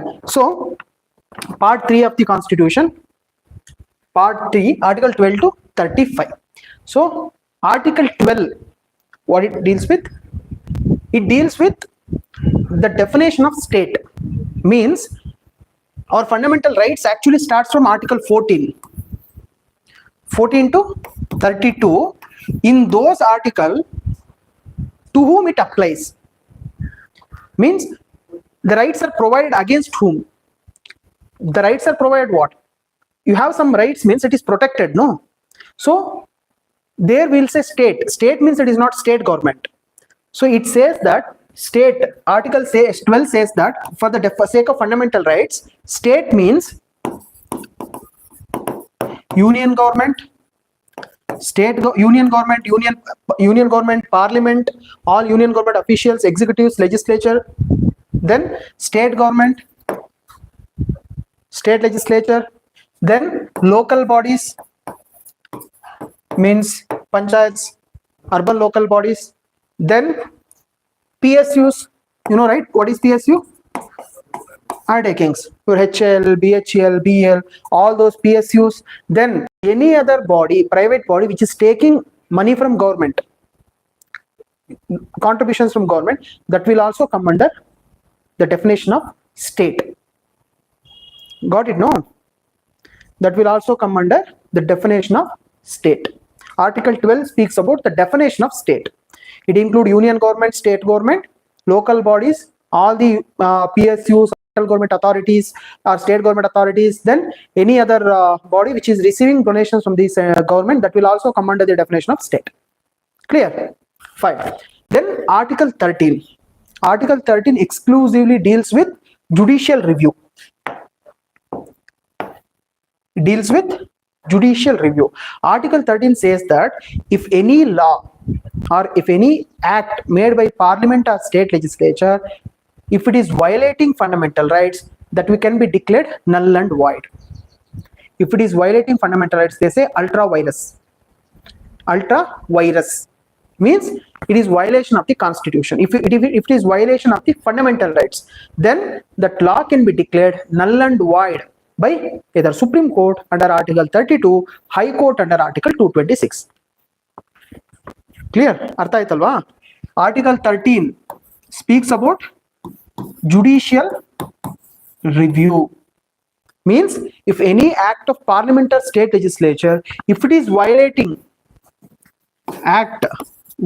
fundamental rights, that can be declared null and void by Supreme Court under 32, Article 32, High Court under 226. This is a fundamental right, this is not.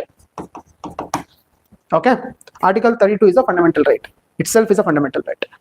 Got it? No? ಅರ್ಥ ಆಗ್ಲಿಲ್ವಾ? 13 is simple. ಈಗ ಯಾವುದು, ಈಗ right to equality ಅಂತ ಇದೆ. Getting my point, right? Right. Article 14 is right to equality. Right? Right to equality violate ಆಯ್ತು ಅಂದ್ರೆ ಇನ್ನೂ better example ಯಾವ್ದಿದೆ?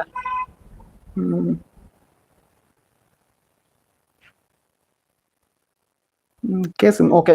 Maneka Gandhi case ಕೇಳಿದ್ದೀರಾ? ಮನೇಕಾ ಗಾಂಧಿ ಬೇಡ. ಟ್ರಿಪಲ್ ತಲಾಕ್ ಕೇಸ್ ಕೇಳಿದಿರಲ್ವಾ? ಹೆಸರು ಶಾಯರಾ ಬಾನು ಅನ್ಸುತ್ತೆ. Shayara Bano versus Union of India. Triple talaq case, I think Shayara Bano. Triple talaq case, right? That was violating what? Right to equality, right? Women right violate ಆಗ್ತಾ ಇತ್ತು. So that was challenged in the court ಅಲ್ಲಿ triple talaq was challenged, right? Supreme Court said triple talaq is unconstitutional and it asked parliament to enact a law. ಇನ್ನು simple ಅಂದ್ರೆ AWS reservation ಕೊಟ್ರು. Economical weaker section reservation ಇದೆ, ಗೊತ್ತಲ್ವಾ? ಕೇಳಿಲ್ವಾ? You guys come under anyone under GM category here? General merit. EWS claim ಮಾಡ್ತಾ ಇದ್ದೀರಾ? Certificate ತಗೊಂಡಿದ್ದೀರಿ, ಗೊತ್ತೇ ಇಲ್ಲ ಅಂತಿದ್ದೀರಿ. Okay. EWS economical weaker section reservation which constitution amendment act? Check ಮಾಡಿ, ಬರ್ಕೊಳ್ಳಿ, ನೀವೇ ಚೆಕ್ ಮಾಡಬೇಕಾದ್ರೆ. EWS constitution amendment act. ಒಂದು 4 ಆಕ್ಟ್ ಅಮೆಂಡ್ಮೆಂಟ್ ಹೇಳ್ತೀವಿ. Do one thing, start from 101 to 106 is Nari Shakti Vandan ಅಧಿನಿಯಮ್, right? ಅದು ಹೇಳ್ಬಿಟ್ಟಲ್ಲ. ಓಕೆ. 101 to 106 ಚೆಕ್ ಮಾಡ್ಬೇಕು ನೀವು. ಅಮೆಂಡ್ಮೆಂಟ್ ಆಕ್ಟ್ ಬಿಲ್ ಅಲ್ಲ. 101 to 106, 101, 102, 103, 104, 105, 106. Okay. Each constitution amendment details ಬೇಡ ನನಗೆ. What it deals with. 106 is Nari Shakti Vandan Adhiniyam, that is 33% reservation for women. Okay. So they might ask you ಈ amendment related what ಅಂತ. So ನಾನು ಏನು ಹೇಳಕ್ ಬಂದೆ? Speaking, yeah, EWS. So EWS, when the reservation act was passed by parliament to give 10% reservation to economical weak section, who is not covered under any of the reservation, either OBC, SC, ST, OBC or SC, ST. Only 2 reservations we have in central government now. So those who are not covered under those 2 and whose income is below 8 lakhs and there are certain other conditions, they'll get 10% reservation, right? That bill was passed, so reservation was given. That was challenged in court, asking that it is violation of constitution, right?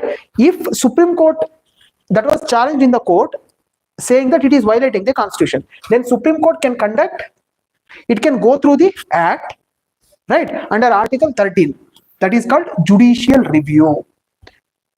ಅರ್ಥ ಆಯ್ತಾ? ಅಂದ್ರೆ judiciary ಯಾವುದೇ bill ನ review ಮಾಡುತ್ತೆ. The judiciary will review the any act made by either parliament or state legislature. That is called judicial review. And under Article 13, they can declare a law unconstitutional if it is violating the constitution. Suppose if court found that EWS is violating the constitution, then they could have declared it as unconstitutional. Clear? There is something called Judicial Appointment Commission bill. So that was also nullified by Supreme Court. Have you heard about Aadhaar bill? Right to privacy. Right? Those were all upheld by Supreme Court. Supreme Court said that in the Aadhaar bill, right to privacy is a fundamental right under Article 21. Okay, I'll come to that. Idartha aitalva? You got what is Article 13, right? Judicial review. Clear? Artha aita? So next is, we'll start with fundamental rights. Okay, Article 14 to 18. What? Right to equality. Right to equality. Article 19 to 22. Right to freedom. 23 and 24. Right against exploitation.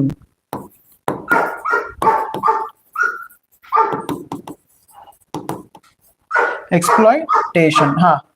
25 to 28, right to religion or right to freedom of religion.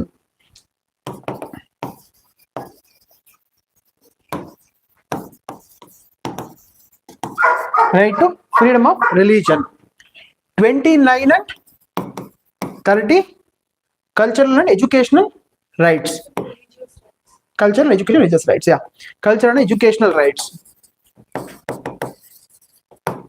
31, it was right to property. Now it is no more a fundamental rights. It's a legal right under Article 300A. So now Article 31 is not there. 32 is constitutional remedies. 32 is constitutional remedies. Article 14 to 18, right to equality. Article 19 to 22, right to freedom. Article 23 and 24, right against exploitation. 25 to 28, right to freedom of religion. 29 to 30, culture and educational rights. 31, it was right to property. It is no more a fundamental right. 44th Amendment Act of 1978 abolished. Article 31. Then 32, constitutional remedies. Okay.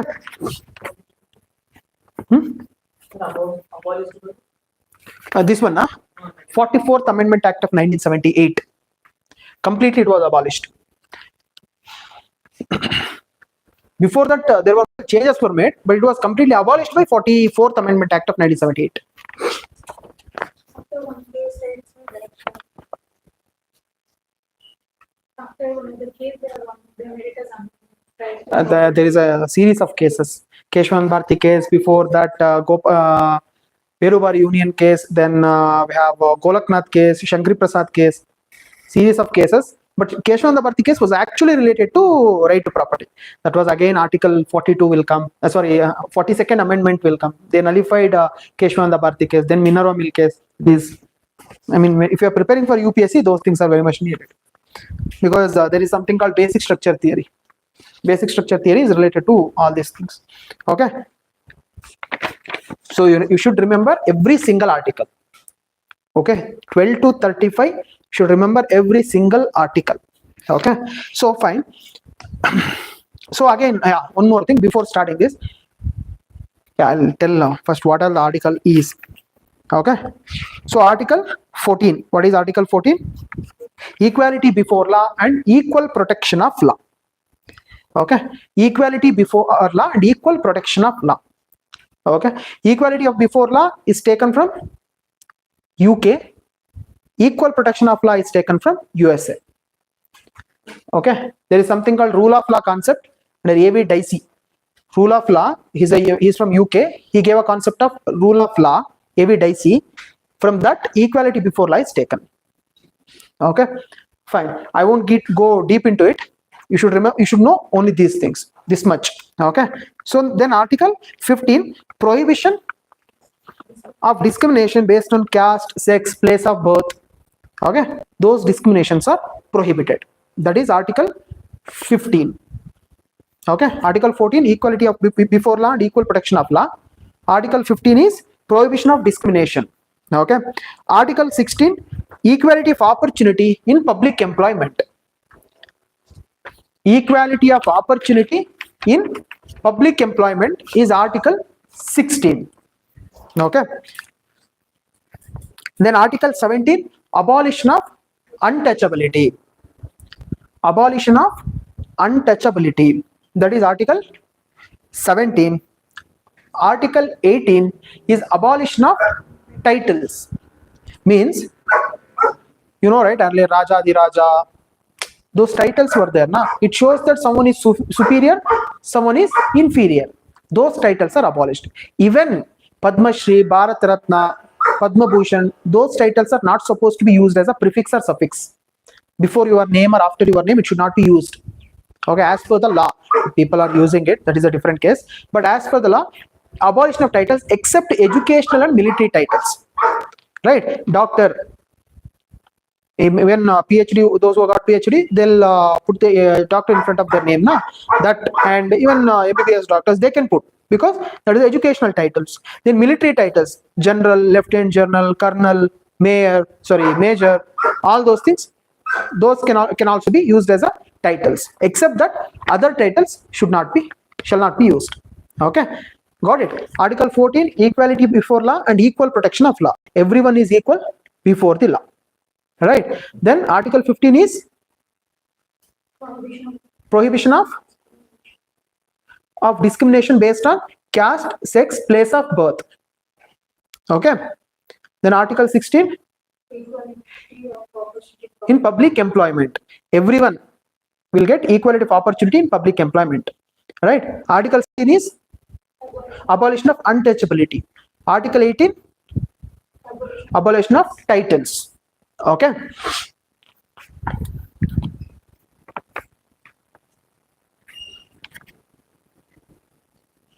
Yeah. Then 19 to 22. 19 to 22. Right to freedom. Okay. 19 to 22. Right to freedom. Article 19, it protects 6 rights. Right to speech and expression, assembly, association, movement, residence, one more, profession. Right? Article 19 guarantees or protects 6 rights. First one is right to speech and expression, means you can speak and express your thoughts, beliefs, opinions freely. Right? That is speech and expression. Right? Article, then right to assemble, then assembly, so right to assembly, association, right? You can form association, but again there are limitations. Police, they cannot make any associations, there are limitations. Okay. Then movement, you can move freely throughout the country, there is no limitation, you can go to any part of the country. Right? Then residence, that is you can settle in any part of the country. Then profession, you can take up any profession. Okay. These 6 rights are protected under Article 19. Clear? Again, this right to speech and expression is there na? In Lakshmikant that is given, it is not just speech and expression, there are multiple rights. Okay. Right to remain silent. Getting my point, right? Right to remain silent itself is a fundamental right under right to speech and expression.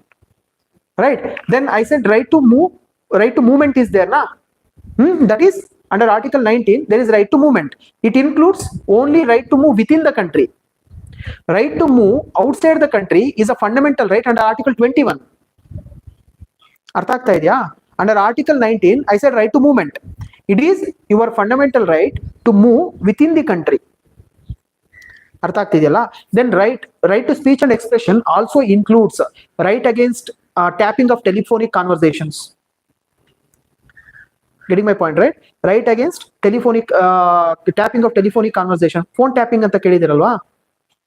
Phone tapping, that is a violation of fundamental rights. Okay. Then right against bandh called by a group. Some group is called for a bandh, then you can go against it. So no one can force you to participate in a bandh. Okay, that is a fundamental right. Then freedom of silence I told. Then right to demonstrate means as a constitutional right you can protest. Okay, peacefully you can protest, that is a fundamental right. Okay, clear? So there are multiple rights. This under this and under Article 21, just try to remember many as much as you possible, because they will just pick up in UPSC only they have asked. Right to privacy is a fundamental right under which article? 21. Okay, like that they may ask you a question. Okay. Then Article 20, protection in respect of conviction for offences. Protection, there are protection in respect of conviction for offences. There are 3 things. No double jeopardy, protection in respect of conviction for offences means if you have done any mistake, then there is punishment as per the law. Right? As per the law, punishment is there. But this article gives you protection in certain things. What all those means? No double jeopardy.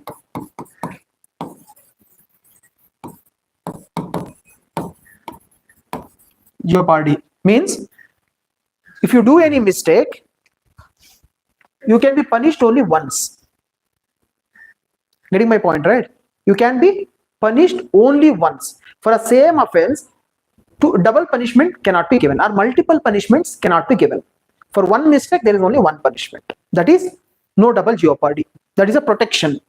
Okay. Then no ex post facto law.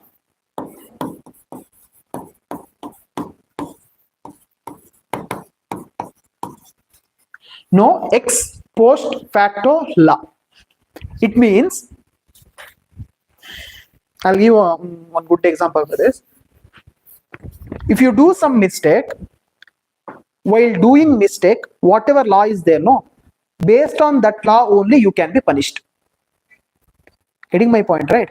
If someone is committing a murder, for that murder, when the crime is happening, at that time the punishment is 10 years of imprisonment, right? After the crime, after the incident, the government has, our parliament enacted a law and said that for murder the punishment is death sentence, but that cannot be given to that person.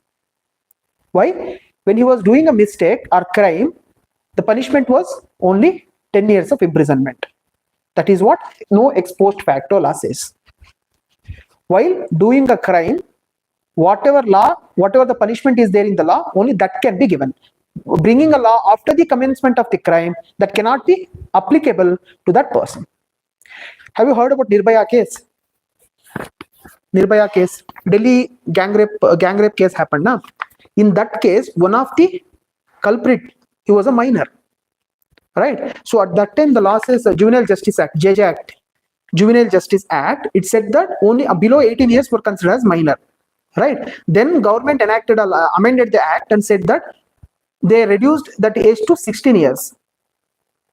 For such crimes, not for all, for such heinous crimes, they reduced it to 16 years. Got my point, right? But that law will not be applicable to Nirbhaya case because our constitution gives a protection, no ex post facto law. Clear? So that juvenile was there now. Juvenile means minor. He was below 18. I think he was some 1 month or 2 month less than 18 years. So he became free after 18 because our law was like that. Because no ex post facto law. You got the difference, right? Artha aitalva idu? No double jeopardy, no ex post facto law. Third one is no self incrimination.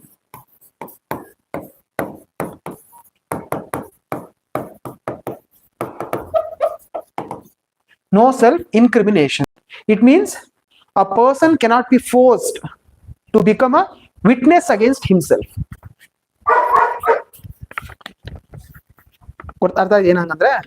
If someone has done a mistake, then we cannot force him to become a witness against himself. But it doesn't mean that he should give his, it does not bar from taking samples like blood samples, fingerprints.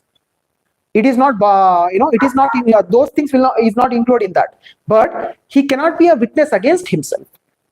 Okay, it is a duty of the prosecution to prove.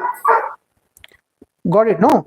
So no double jeopardy means a person cannot be punished for a same offense. No ex post facto law, a person can be punished based on a law which is in force during the commitment of the crime. No self-incrimination, no person can be forced to become a evidence against himself. Here one more thing is, no ex post facto law, it applies only to civil law, only to criminal laws, not to civil laws. If you see newspaper somewhere, it will be like, this law will be applicable 6 months before, or they'll give a cutoff date, like 2010, no, it is applicable from 2010, like that.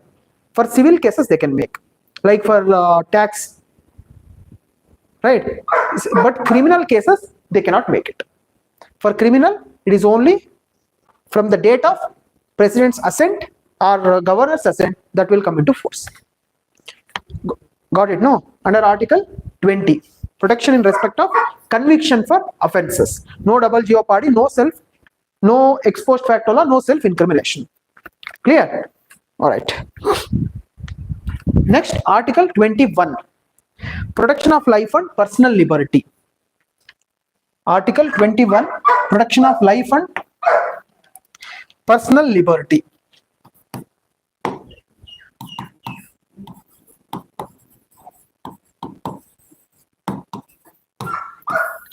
Article 21, protection of life and personal liberty. Okay. So here again there is one case, Gopalan case.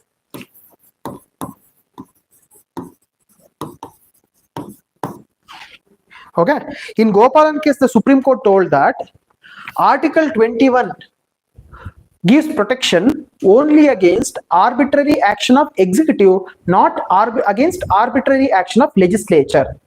It means if Parliament passes an act saying that it's just a hypothetical example, those who are above the age of 80 will be persecuted, will be killed, right, if Parliament passes a law.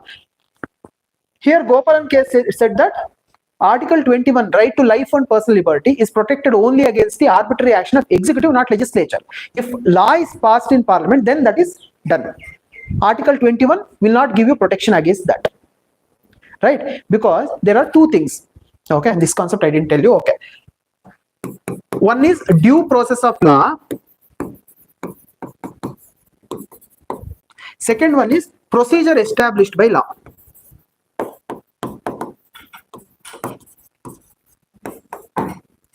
Clear? Due process of law, procedure established by law. In India, Indian Constitution follows this. Okay, USA follows this. What is the difference? Procedure established by law andre, if there is a law, the Supreme Courts will follow the law. Getting my point, right? I said Junior Nirbhaya case, where our law said those who are below 18 years, they are called as minor. That cannot be challenged because we follow procedure established by law. There is a procedure, there is a law passed by Parliament. We follow that law. We will not see whether that law is logical or whether it is practically implementable or not. We will not see that. But due process of law says that it will also see natural justice. They will not just see the procedural correctness. The courts will also see the natural justice. USA, they follow due process of law. You got my point, right? So, article in Gopalan case, Supreme Court told that since we follow procedure established by law, right? So, Article 21, right to life, is a protection given under only arbitrary action. Arbitrary means what is a? You got it? No, arbitrary action means. That is what I gave an example. Now, taking life after 80 years, people can be persecuted. So that is arbitrary action. No, so that can be done because it is a protection only against legislature, not executive. But in Maneka Gandhi case or Menaka Gandhi case, Menaka Gandhi, you know, na? She was an MP. She's a wife of Sanjay Gandhi, Rajiv Gandhi's brother, Indira Gandhi's son. Okay. So in Maneka Gandhi case, Supreme Court told that Article 21, right to life and personal liberty, is a protection not against arbitrary, not only against arbitrary action of executives, but against arbitrary action of legislature as well. What is arbitrary action of executive? See, police cannot come and beat you. Police cannot do encounter on anyone. Randomly, they cannot do encounter because you have right to life. You're getting my point, right?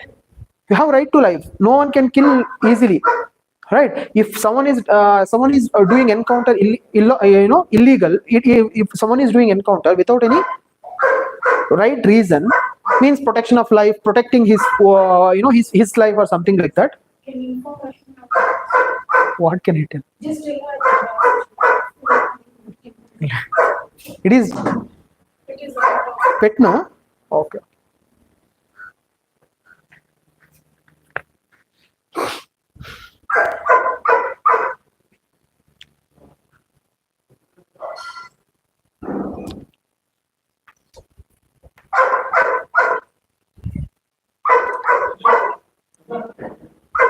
So, see, you got little, I think you got confused, right?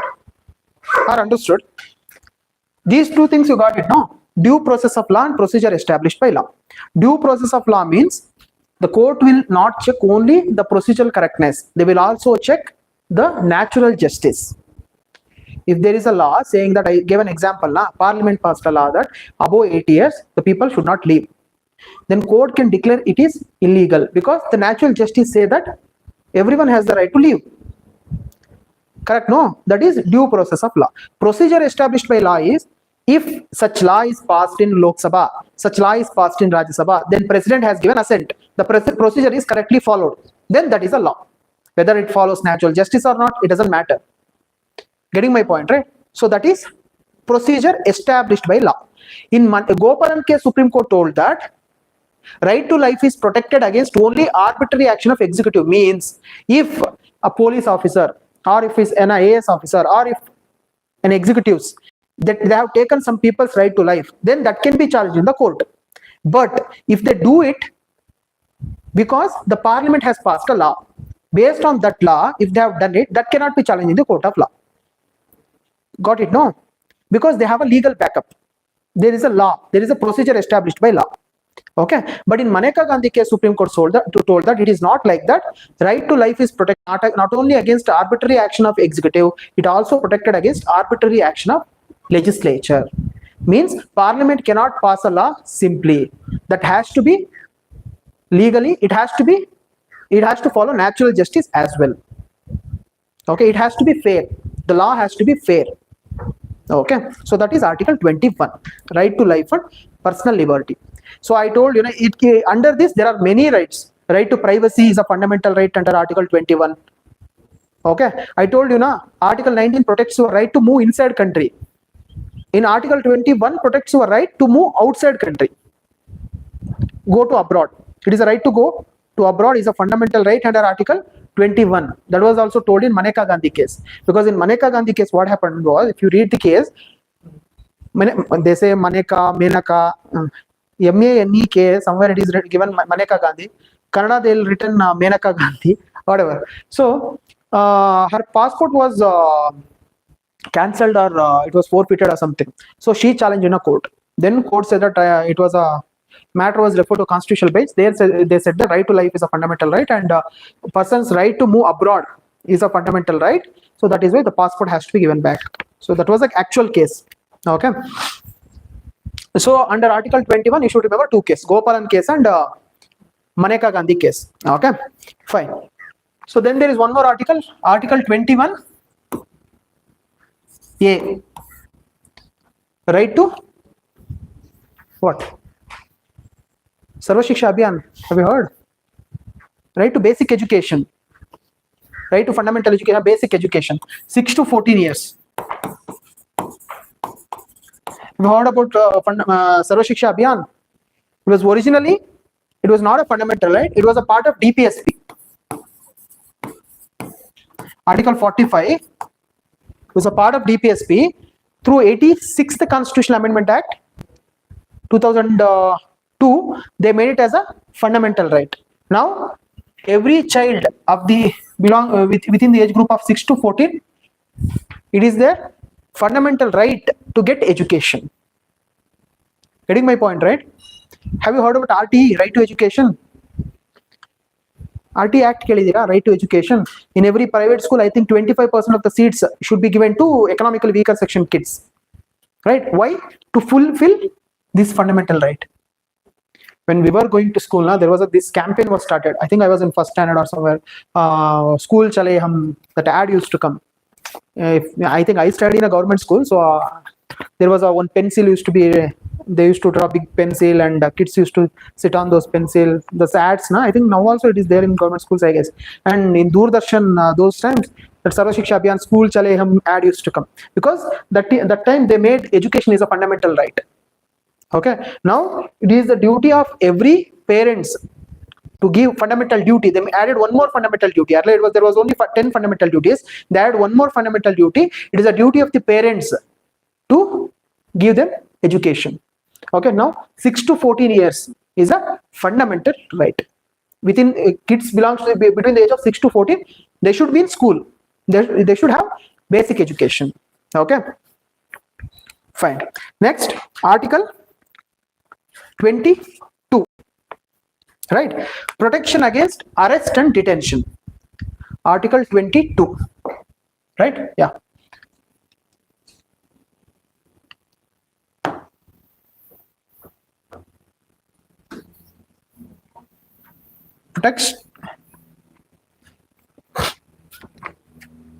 protection against arrest and detention. 22. Arrest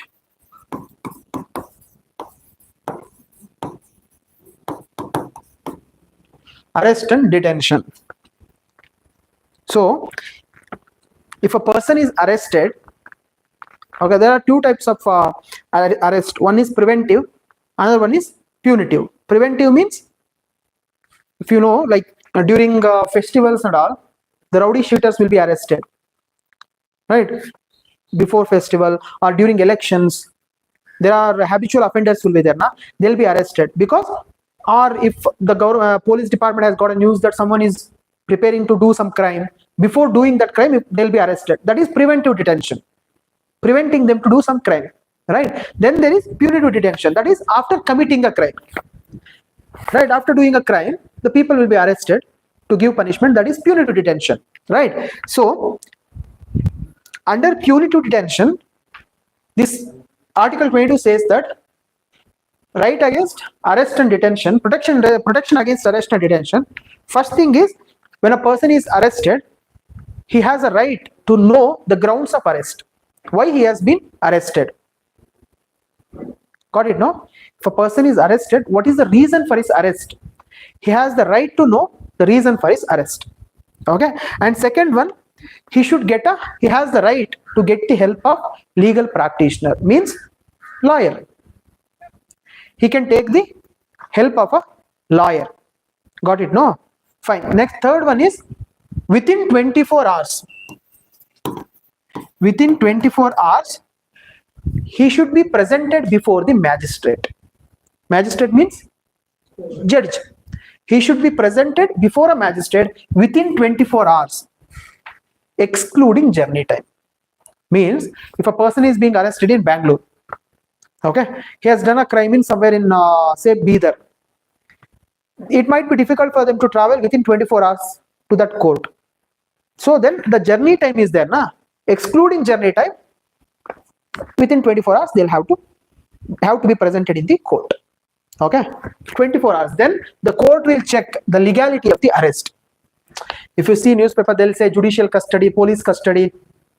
Getting my points, right? If they found that there are evidences, then the judge may decide to send them to judicial custody, that is to jails, or the judge may give him to police custody, that is the police may say that okay, we will have to conduct inquiry, so we need him for 2 more days. Then the court will give him to police custody. Or if they found that there is no ground on arrest, then the judge can release him, right? So this protection is given under Article 22. Got it? So first one is grounds of arrest. Second one is he has the right to know the grounds of arrest or reason for his arrest. Second one, to get the help of lawyer or legal practitioner. Third one, he should be presented before magistrate within 24 hours. Okay, fine. We first anstidya illa done. Okay, so within 24 hours he should be presented before the magistrate. Okay, Article 22, that is right to freedom. 19 to 22. 19 is what? 6 rights: speech and expression, assembly, association, movement, profession, residence. 19. 20, right against conviction for offences: no double jeopardy, no ex post facto law, no self incrimination. Article 21, right to life and personal liberty. Article 21A, right to education. Article 22, protection in respect of arrest and protection against arrest and detention. Okay, so next one is Article 23 and 24.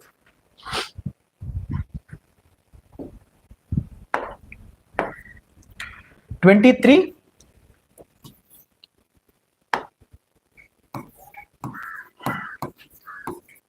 (24). What is 23?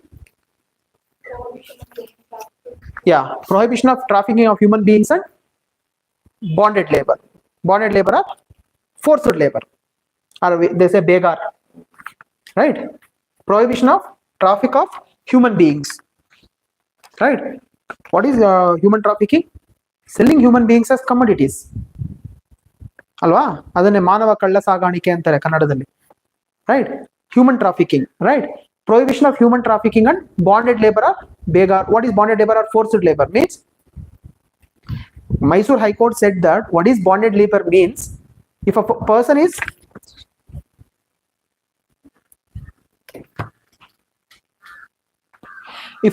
is made to work forcefully or below the minimum wages, then it is called as forced labor.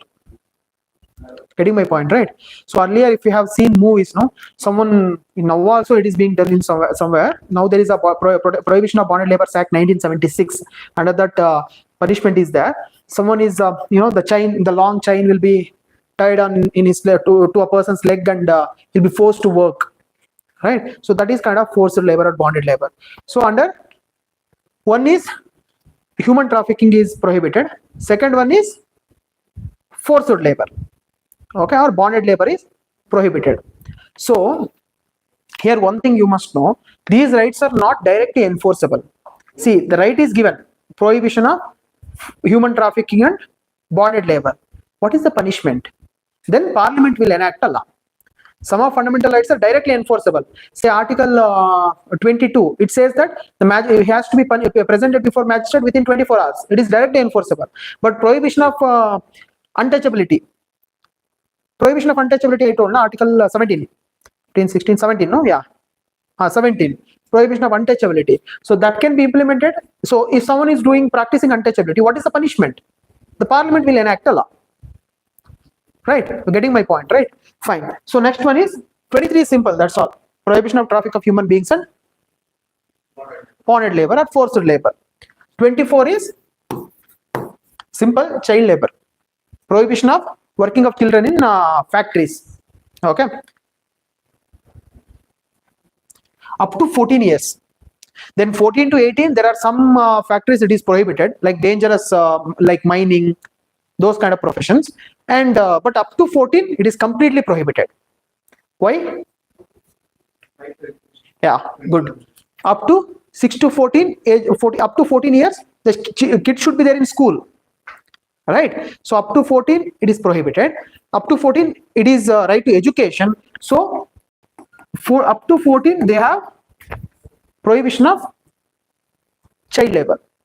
The children should not be working. Okay, they are like complementary rights. Article 14 and Article 24 and 21A. Okay, fine. See, simple. This is for bonded labor. This is for child labor. Remember like that. Okay, bonded labor and human trafficking. This is for child labor. Simple. Okay.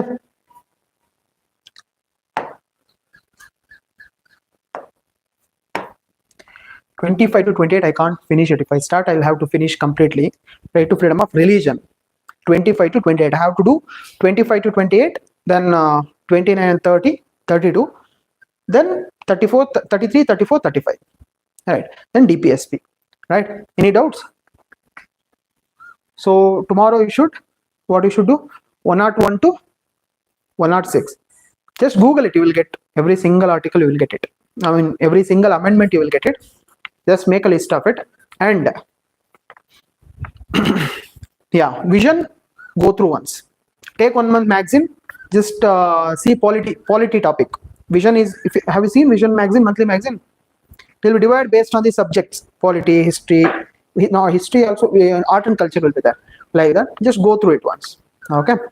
So that's all. Right. If any doubts, mark it tomorrow.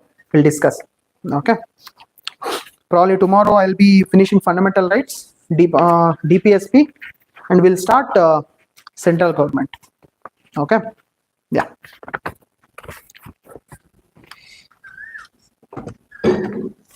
ಅರ್ಥ ಆಗ್ತಾ ಇದೆಯಲ್ವಾ ಮಾಡ್ತಾ ಇರೋದು? Yeah.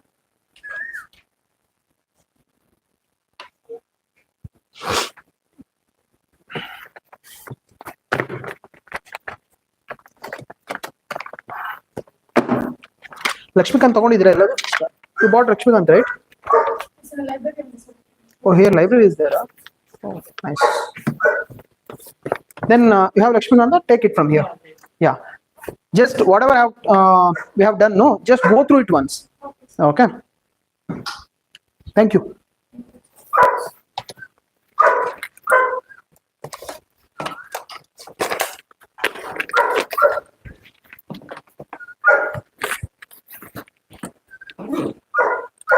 Just mute it, no? So now end it.